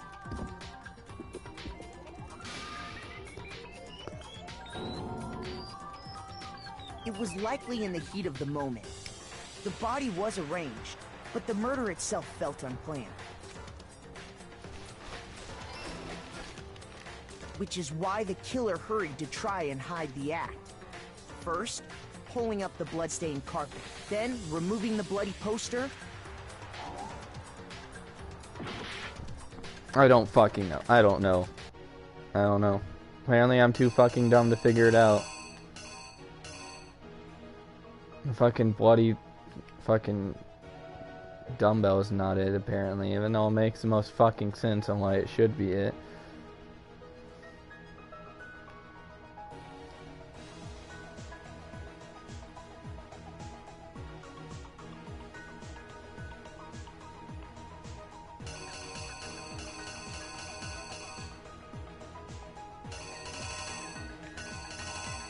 Oh, maybe this. Well, I might as well fucking try it. Which is why the then Nope. I don't. No, I don't know. I don't know.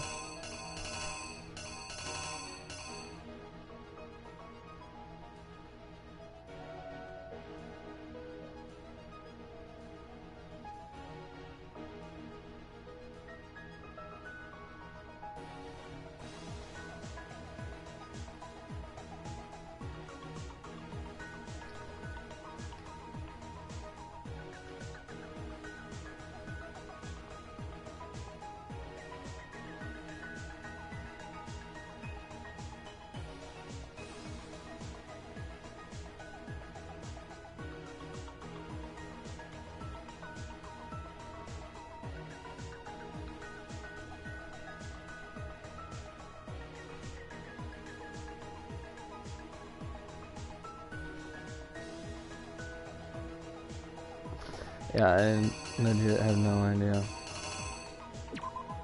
The killer is my you. fucking well. It doesn't make any fucking sense, so yeah, it's not a shocker that that wasn't it. I don't know what it is. I'm just never gonna finish this fucking trial, because I'm never gonna know.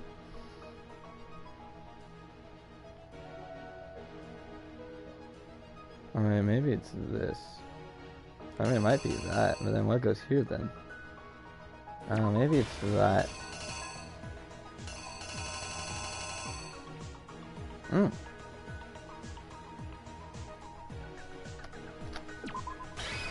Here's exactly what happened. Which is why the kill then removing the... Nope, that's not it either. I don't know. Someone better fucking tell me what it is, or I'm not gonna play this. I'm about to just fucking leave. I'm not. Funny, not telling him. Funny.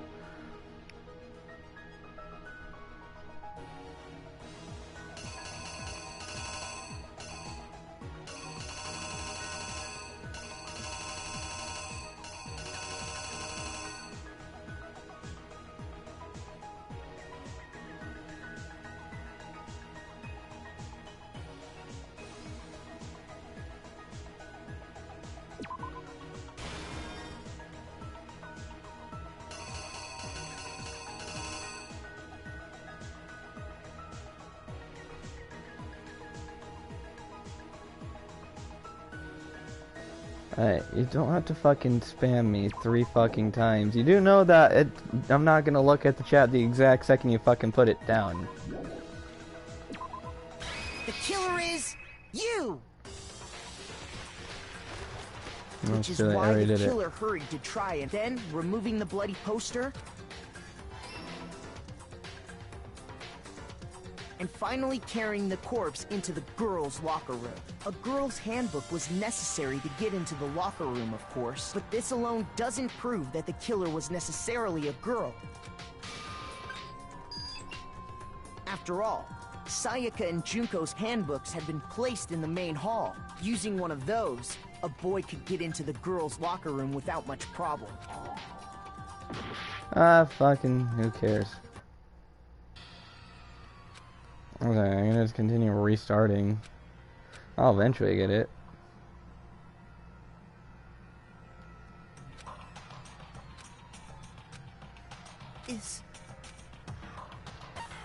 I refuse to give up yet! Well, this is how you get an F on the fucking final stand or whatever, closing argument. Alright.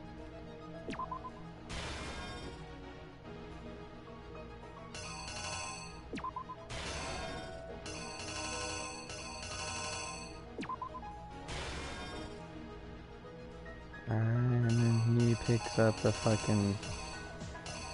Where's the dumbbell? What if I'm picking him up?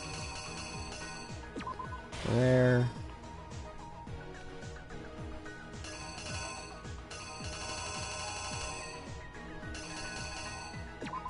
There's blood all over it.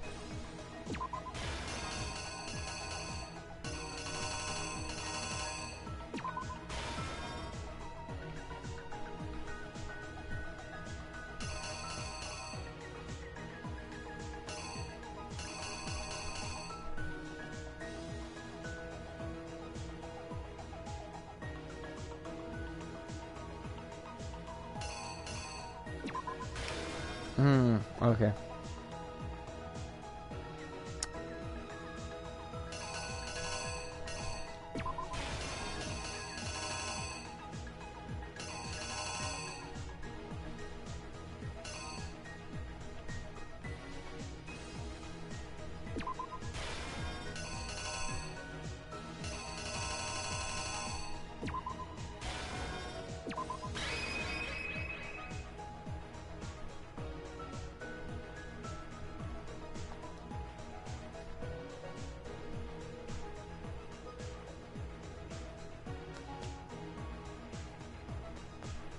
Puts up the poster and he moves everything, and then he finds it. And he finds her, ties her up with the extension cord, right sword, bloodless, and then he throws it. And I just don't. I think that one's correct. I don't know about the last one. That's the only one that I'm not 110% positive about. It's like, I don't know how long I've been at this part. It's kind of been annoying.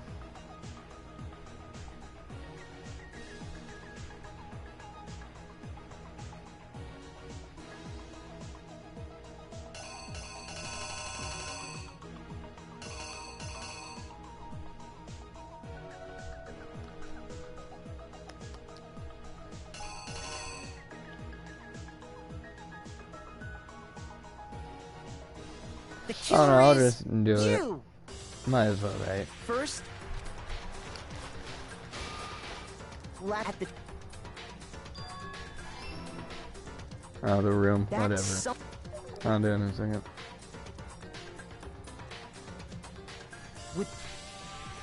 She made her way to the locker room, but simple, which is one. It's and Oh man. and that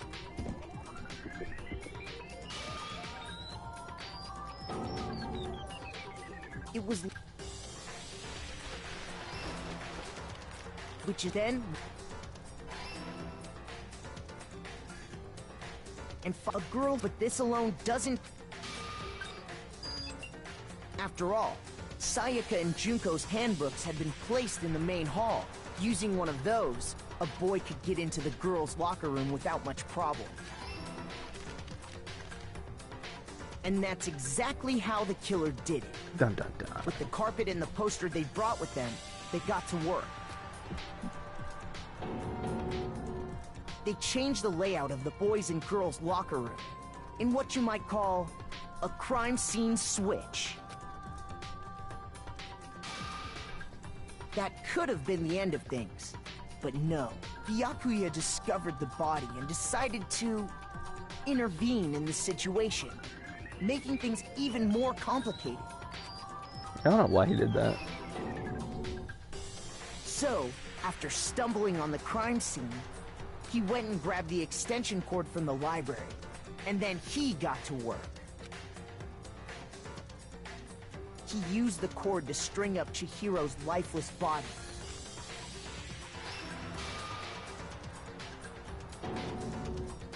Then, using the victim's own blood, he left a grisly message there at the scene of the crime. He wanted to create the illusion that Genocide Jack was responsible for the slaughter. Yeah.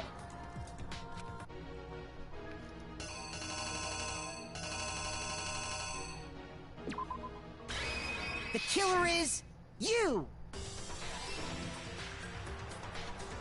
And around the same time that Byakuya was putting together this facade, the killer, having already disposed of Chihiro's bag and other belongings, arrived at the sauna. There, they planned to destroy the last piece of evidence, Chihiro's handbook. And just as the killer expected, the steamy sauna was enough to ruin the electronic gadget. Somehow, the killer knew that the handbook couldn't stand up to the heat of the sauna. And the reason they knew that is because the sauna had already wrecked their own handbook. And that's how it all played out. Isn't that right, Mondo Arata? Get riggedy roasted, my guy. Wait! No, this can't be right. Where's your evidence? Yeah, where's your evidence? We already said the evidence, you dumb shit. You need evidence! You need proof! Without any proof, you can't pin any of this on him! Evidence that Mondo is the killer that already revealed itself earlier in the trial. If I can somehow show where Mondo's handbook is right now. Once I do that, everything will become clear. Yeah.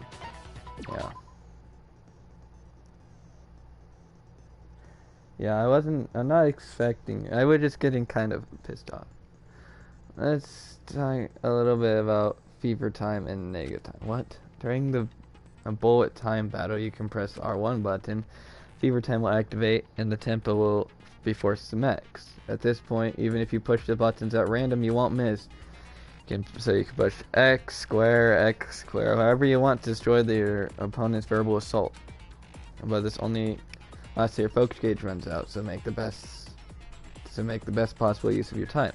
Of course, it wouldn't be fair if only you got access to special time, right? So we also paired something called Nega Time that your opponent can use.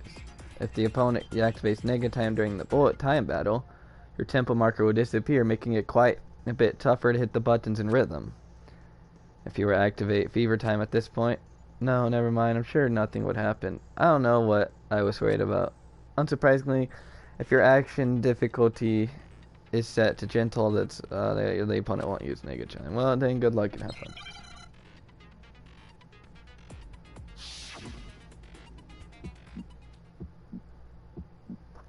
Show me some evidence. You're wrong. I won't listen. I refute you. False. Show me some evidence. I won't listen. False. I refuse to vote. Show me some evidence. You're wrong. I won't listen. I refute you. False. Show me some evidence. Show me some evidence. This should prove it. This should prove it. I don't know what I just did, but press triangle. If my thinking so far is right, Mondo must have replaced his broken handbook with Leon's. In which case, we can just check each of our handbooks right now. Once we do that, we'll... We don't gotta do that. Huh? Yeah. I did it. I killed him.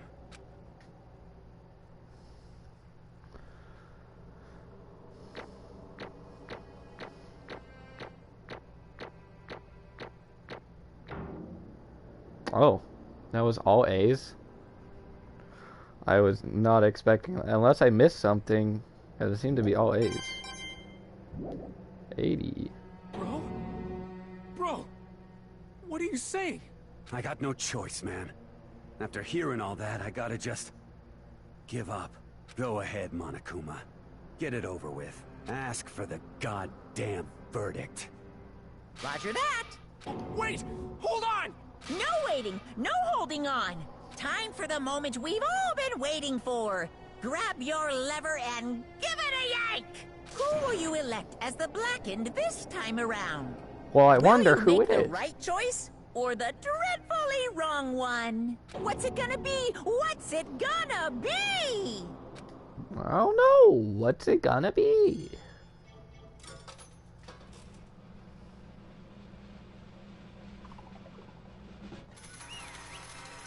Yay, we got him. We got Mondo. I kind of liked Mondo. What? Uh-oh. This time it looks like you got it right again. Yes, it is so. The Blackened that killed Chihiro was Mondo Owada. Unbelievable. In case you're wondering, the vote was not unanimous. Kiyotaka chose the wrong answer. You're treading very close to the danger zone. You better be careful. I refuse to leave it. There's no way. No way he would kill someone. Sorry. What is this? Why are you apologizing? Why? Why did you do it? Now then. Well, it looks like Mondo's taken a vow of silence, so allow me to explain on his behalf. Actually, the story of the murder this time is a sad story of two men. But for anyone who doesn't want to hear, you can press circle button and fast forward the text. Anyway, there was once a young boy. His name was Chihiro. He had an extremely inferior complex regarding his own lack of strength. You're so weak, you can't even tell, even though you're a boy. He heard things like that as long as he could remember, and he couldn't overcome his weakness. On the contrary, he tried to hide and bury himself further and further into that weakness, take on his fragile form of a petite young girl. He had chosen this as his way out. Now no one will be able to say anything about, even though you're a boy. But no matter how tightly he wrapped himself up in that shell, the inferior complex had already taken a root deep inside of him, and was not so easily weeded out. As it turned out, the shell was completely empty. The complex didn't disappear. Instead, it only grew stronger and stronger. I'm weak. Weak, weak, weak, weak, weak, weak, weak, weak. Once the killing game had begun here at the school, he had no choice but to accept its fact. After all, this world is survival of the fittest. If you're not strong, you don't survive. And then the lovely and hateful Monokuma announced the revealing of the embarrassing secrets, which of course, including Chihiro's embarrassing secret, which I was more than willing to divulge.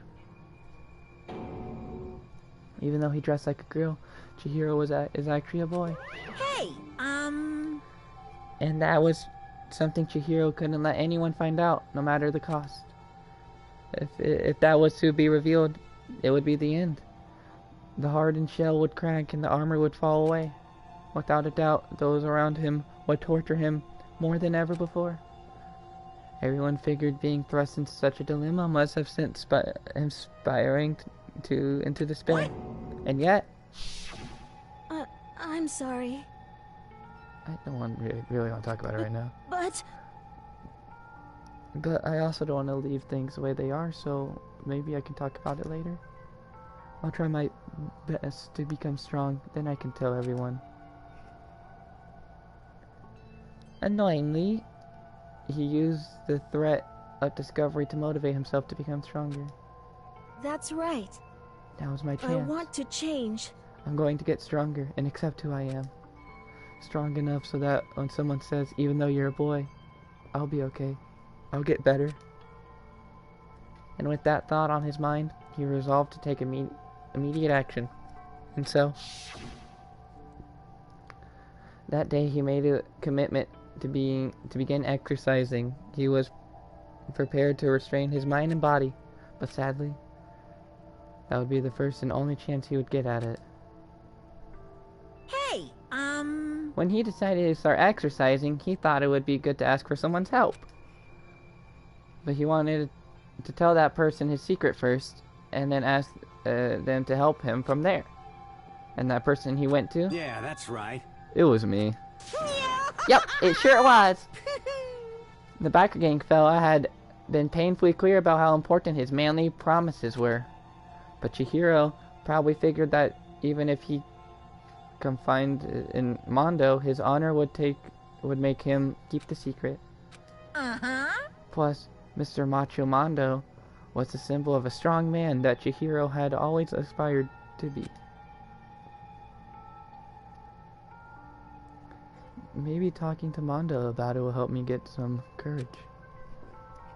So he went and asked Mondo to help him become strong. Wait, why did Chihiro say that? That was his aspiration, and he thought that maybe that only with Mondo's support would he ever be able to come close to that. Correct. So then, that must be why Mondo did what he did. Keep that promise he made with Chihiro. Huh? Did what he did? You mean that's why Mondo carried Chihiro from the boys' locker room to the girls' locker room? Indeed. Yes, that's exactly what I mean. Wasn't that to cover up what he'd done? Certainly. That could have been part of it, but I don't think it was the main reason. The real purpose was to keep the promise between men he'd made to Chihiro. But how does moving the body keep his secret? Because if everyone knew he'd been killed in the boys' locker room, then everyone would have been arguing about how she got into the boys' locker room, right? Once that started up, at least a few of us would have immediately begun to suspect his identity, so he tried to protect Chihiro's secret by putting him in the girls' locker room and stealing his handbook. See? Then Mondo did all that to keep the promise he made to Chihiro, who he'd also killed. Why would he do that? The more I hear you talk, the more I don't understand. I mean, you guys trusted each other, right? So why? Why did you? Because no matter what, I didn't want anyone to know. I knew it. So that's what triggered it. After all. The possibility of having your most embarrassing memories and secrets exposed. What is this? That's impossible. Nothing could have been that bad. Something he didn't want to tell anyone, to know, even if it meant killing someone. Wrong. It's impossible. Don't make me repeat myself. How many times must I repeat myself? To judge others by your own standards is a height of folly. Even if you can't comprehend it, he obviously can, and that's all there is to it. Well, we're on the subject. Why don't I tell you? That embarrassing memory, that secret he didn't want anyone to know. Hey, You know what Mondo did? He killed his own brother. What? No!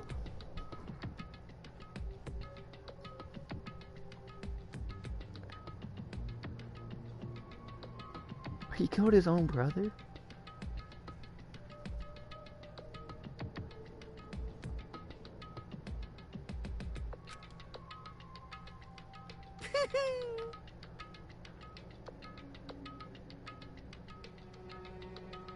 Mondo, the ultimate biker gang leader, makes all the hoodlums and riffraffs across the country tremble. But the only reason he had the chance to join the gang and first was because of a certain someone. Mondo's older brother named Diaya Oda. Mondo had nothing but respect for him. It was because of Diaya that Mondo ever got on a motorcycle. Mondo's brother was his only family growing up. He was the only one Mondo could trust or respect. He wanted to measure up with his big brother, so he intimidated him in everything he did. Mondo was the epithet of a starry-eyed kid brother. Meanwhile, the charismatic older brother had put together the local motorcycle gang. And before everyone knew it, it had grown into the biggest biker gang in the country. The older brother was #1 in the gang, and his #2, his younger brother Mondo. In the beginning, everything was peaches and gravy. But when Mondo started to think about how he would take over the gang from his brother someday, his brother's greatness, his reputation began to gnaw on Mondo's very soul. The kid's gonna take over for Diaya, huh? Diaya created the gang, but with its bare hands. Mondo's just along for the ride. Can someone like that really be our leader? All that'll do is make the gang look bad. Almost every day, Mondo heard gossip and whispers of the other members of the gang, which is why I gotta get stronger than Diaya. Just one time. No matter what, I gotta win. Don't fuck with me. I don't care what it takes. I'm gonna come out on top. And on that night, his amazing brother's retirement ceremony, Mondo challenged him to a sweet race. But during the race, tragedy struck. The kid brother pushed ahead in a reckless abandon, eager for victory, and dashed into oncoming traffic. But suddenly... Oh.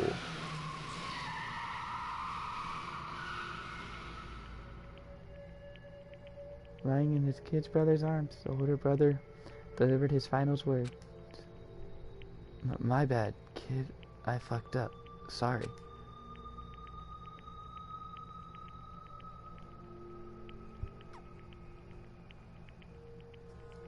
Okay.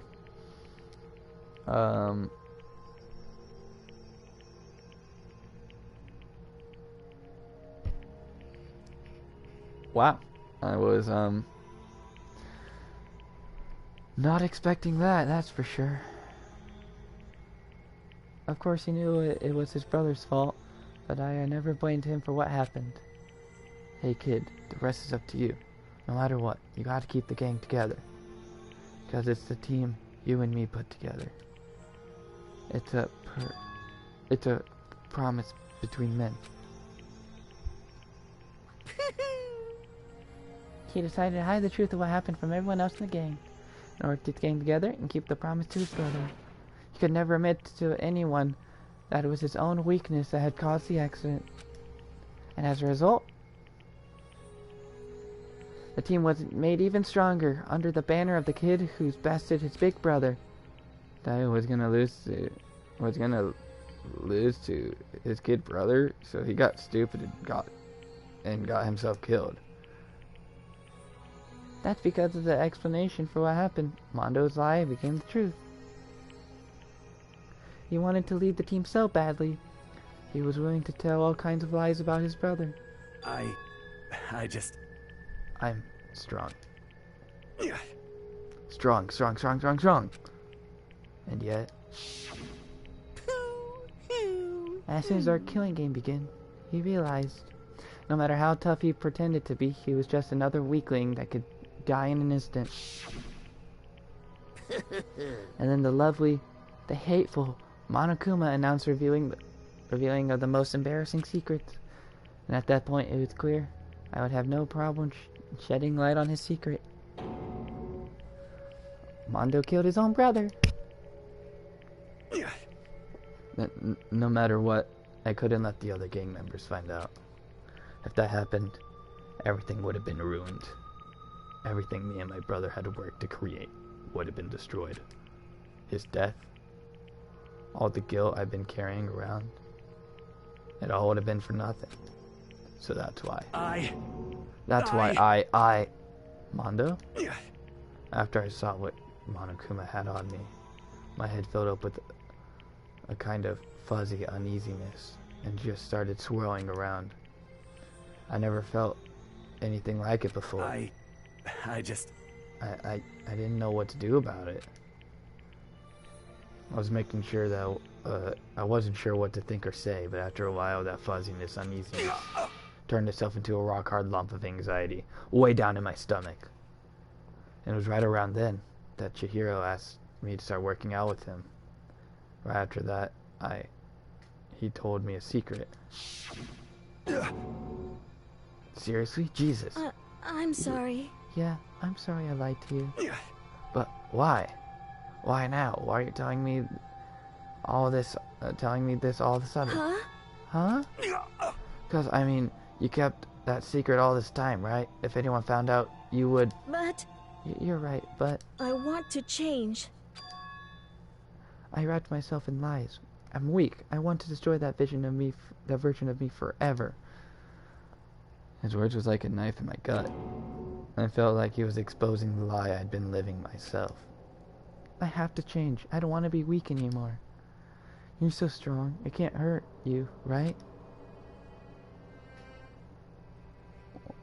Whatever secret Monokuma might tell us. You piece of...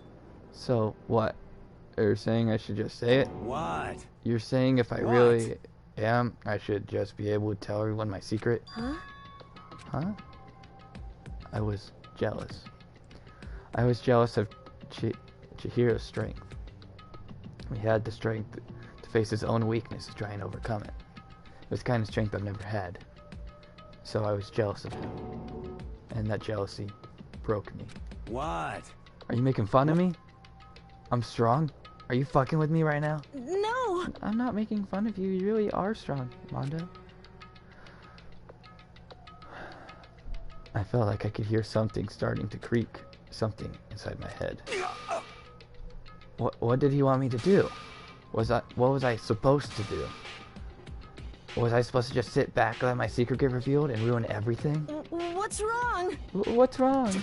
Damn you! Why did you have to tell me that? Are you trying to rub my failure in my face? I just wanted to... I just really admire you. I admire your strength. Yeah, that's right. That's right. I am strong. Strong. I'm strong. Strong. Stronger than you. You son of a bitch! And stronger than Daiya. I don't remember anything after that. When I woke up again, he was lying on my feet, covered in blood. And I had a dumbbell in my hand, and I was staring at him, down on the ground. Hey! I killed him. I killed Chihiro. Even after all this time, I'm still just as weak as I've always been. And thanks to that, I did something I can never take back. Mondo. He wasn't normally so aggressive, so angry. He hid that weak side away from everyone. So that was his secret. A weakness that lived in his heart, like his. And it turned him cold-blooded. God damn it. Look at him, you see? You're all just like him. For a secret from the past, for a memory, for that he killed another living human in cold blood.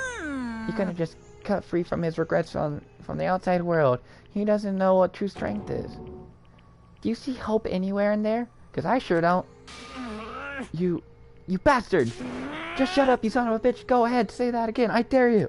Yep. Okay, I'll say it as many times as I want. Is what I want to say, but unfortunately, I can't do that right now because it's time for punishing. It's time for punishing. It's fast approaching. But punishing? It can't be. You mean execution? Well now. That's what I promised you, right? The blackened that disturbs the peace will be punished. Ridiculous. Hold on. Now then, I've prepared a very special punishment. No, wait. Let's give it everything we've got. It's punishment time! I said wait! Sorry, man. I couldn't keep the promise we made. From one man to another.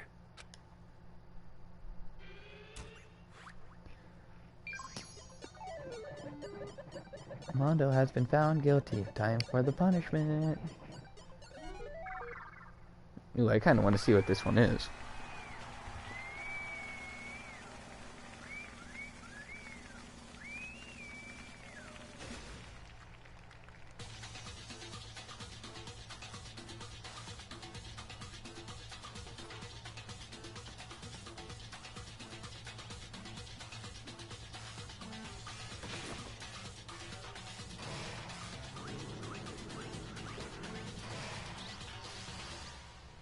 Cage of Death.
Laugh at death and your soul will forever be at peace.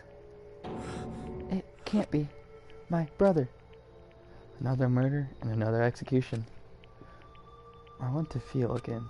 Everyone's lives are taken so lightly here. I feel like I might be going mad. Maybe I'll just let it happen.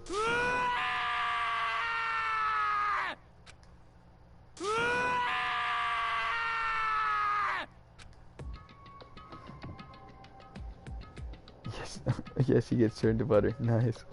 Asaka's screams invaded our skulls. We were each forced to realize once again. But of course he had to. What a disappointment. This is the end of the game? By Akuya? What is this? You're completely insane, you know that? A game? One of our friends is dead. Do you realize that? Naturally. Of course I do.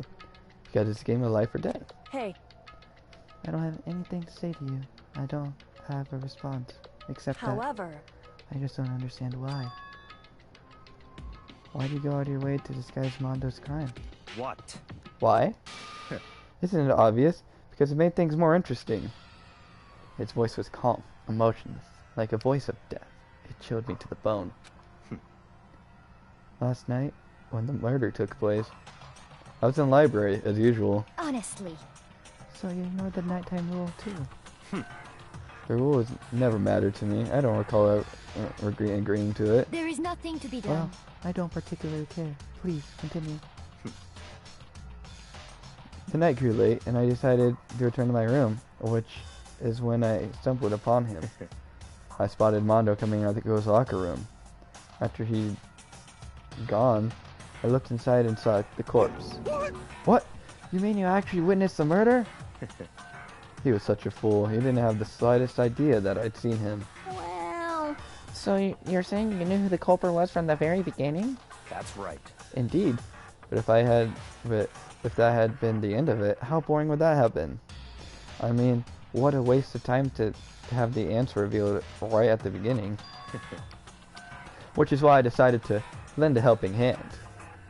I thought it would liven things up.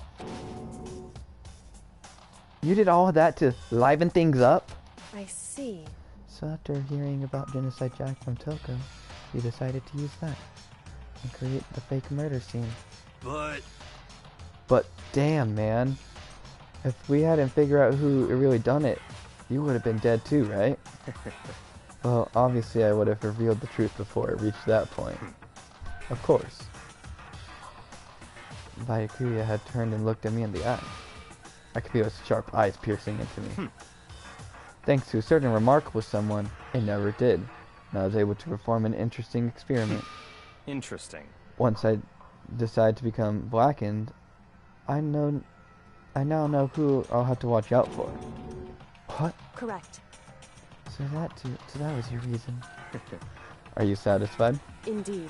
Yes. We're done listening to your story. Moving on. Hey. There's something I'd like to ask Monokuma. What's this?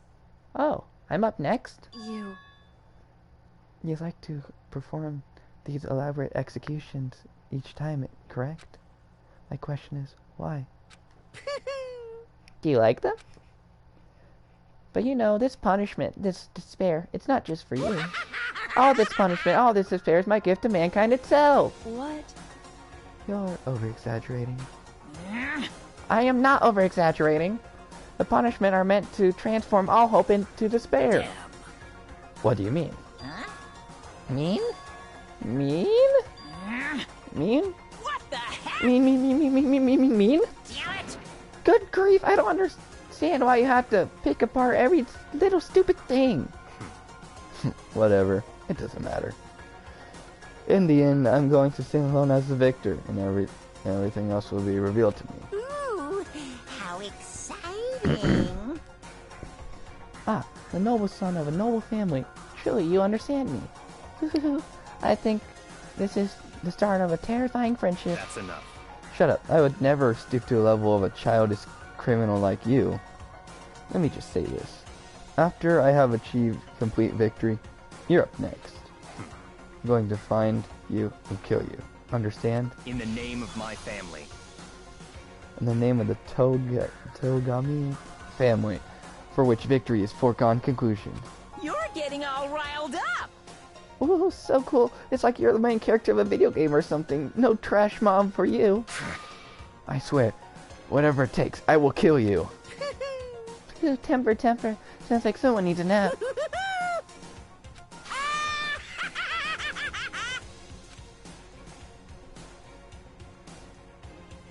Monokuma's laughter pierced across the courtroom, and the curtain closed on the case of Chihiro and Mondo.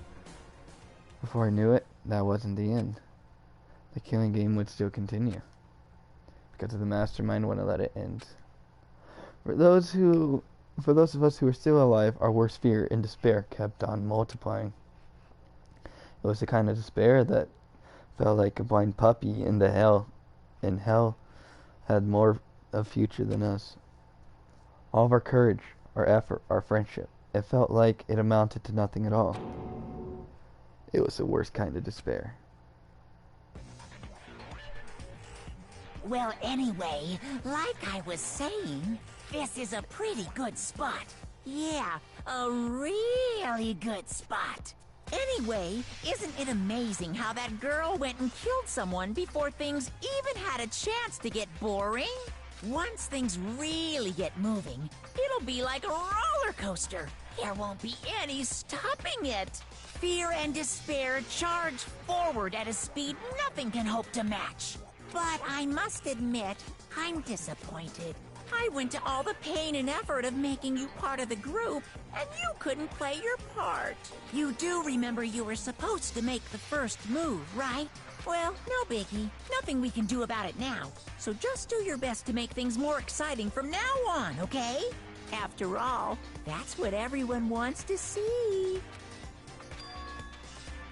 One thing I'd like to ask you. As long as you don't want to know my measurements, fire away. Who is it? The 16th high school student, I mean. Ooh, my, you really took me by surprise there. I know I said you could ask anything, but super denied, ultra denied, demonic denied. Because you see, that's my ace in the hole. And nobody'd be dumb enough to reveal that, right? No matter how close they were to their friends.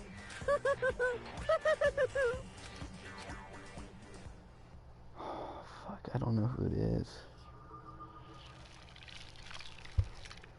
Boy's Life of Despair. The end. Surviving students. 10. To be continued. You received the crazy diamond present. Yes.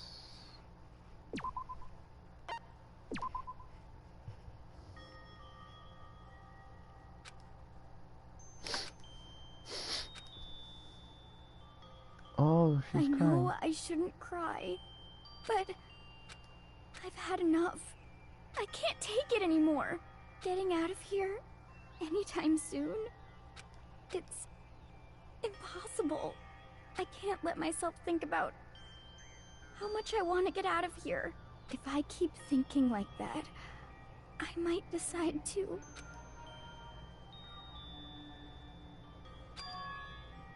Donuts. I need to eat some donuts. That'll cheer me up. Oh no. Oh. Glazed donuts, twisty donuts, jelly donuts, cream-filled donuts, donut holes, molasses. I don't know what that is. Oh god of donuts. I'm praying for a wonderful encounter. I'm sorry. Please forgive me for breaking the nighttime rule. But for now, me. Right now, for me, donuts are absolutely necessary. Huh? Huh? Huh? What's that sound? Sounds like it's coming from the bathhouse. I swear to fucking God, if she dies too, I'm going to be upset. But... I'm super scared, but... Is someone there? What the fuck? Next generation, stand tall, galactic hero.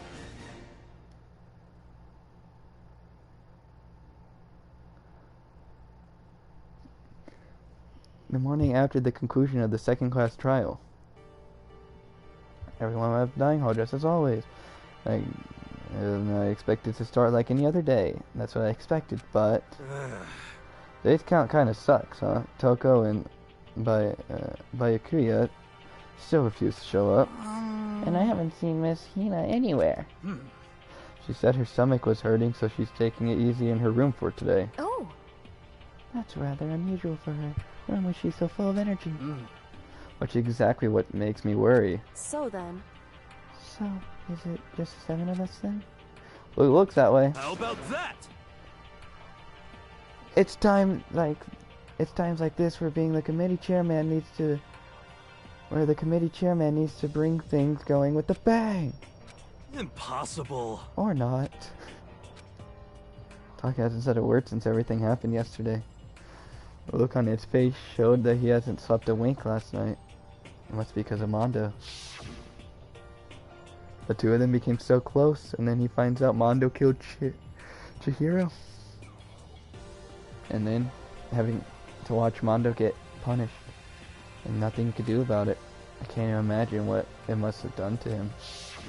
Well... So, I mean, what's gonna happen now? We haven't found anything out, and we have no idea if help's ever gonna come. It's like... Now I'm all depressed just thinking about it.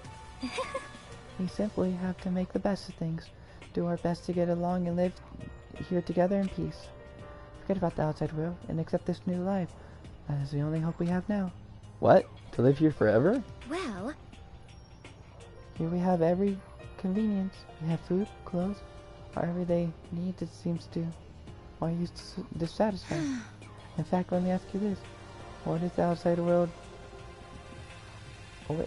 What is it about the outside world that you long for? Is that okay? Competition, discrimination, victimization, and violence. As society grows, so does its perversions. Right? In which case, our current situation not... Demon angel, pretty putty princess. Huh? Hmm? Here we go! Maggie the drill shop owner. The Beggy earned Amazon cat girl dog boy. Robo Justice Galactic King. And what I mean is there's no 2D here. There is nothing to be done.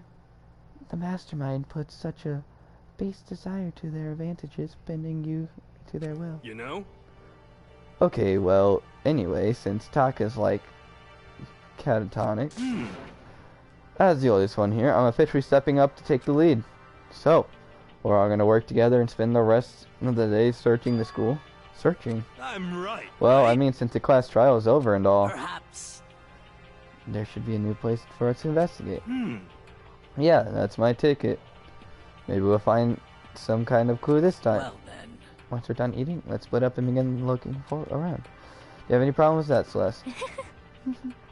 There may well be a discovery waiting for us, which may further enrich our life here. No, the point is to look for clues. And just as we were starting to come together, she barged in and ruined the conversation. You called for me and so I appeared. What? Ah, nobody called for you. What the? How come Genocide Jill and not Toko? Yes! God, this place is just amazing. Finally a place I can be my murderous self. Which is why I've decided to stop holding back and spread my wings. No more hiding in a cave for me. Plus, I have another battle to fight. The whole killer with the split personality thing is so overdone. I gotta destroy the stereotype. I'll fight all day and all night to murder those totally slanderous cliches. But you are a killer with a split personality. Grr, if she weren't here, my chance of survival would go up at least 10%.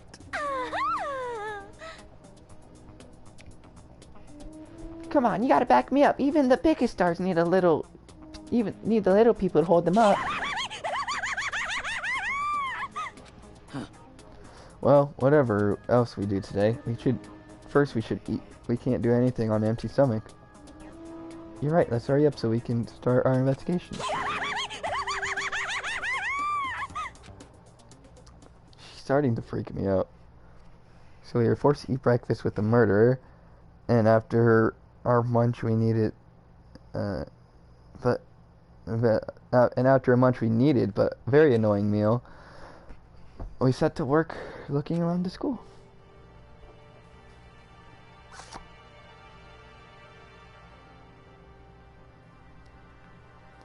Okay, so this was a question that I had during the beginning part of the stream that I never mentioned because I was doing the class trial. And the person asked me if I'm going to do a Persona stream tomorrow instead of a Danganronpa stream tomorrow because I streamed this instead of Persona. And my response to that is that you guys choose if you want me to continue Persona right now, or if you want me to focus on Danganronpa. I know what one person's opinion is, but I would like for your guys' opinions too. I'm down with either way if I just streaming Danganronpa or if I'm streaming both. So whatever you guys want, I'll do. I don't really care either way.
The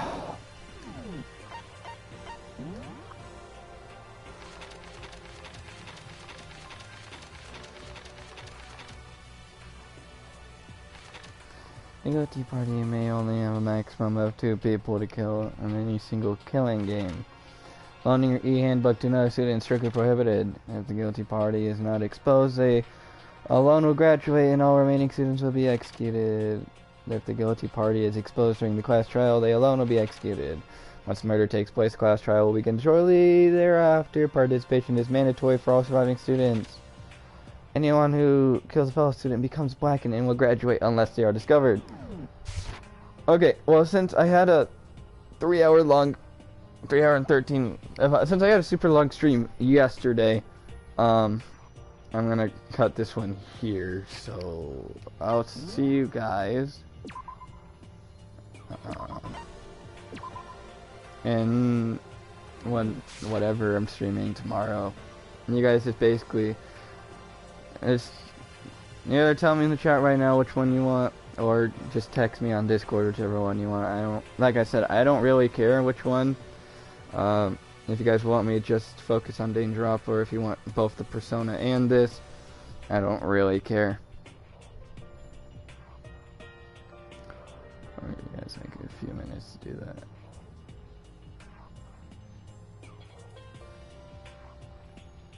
Or if you guys don't care, I don't really care either way.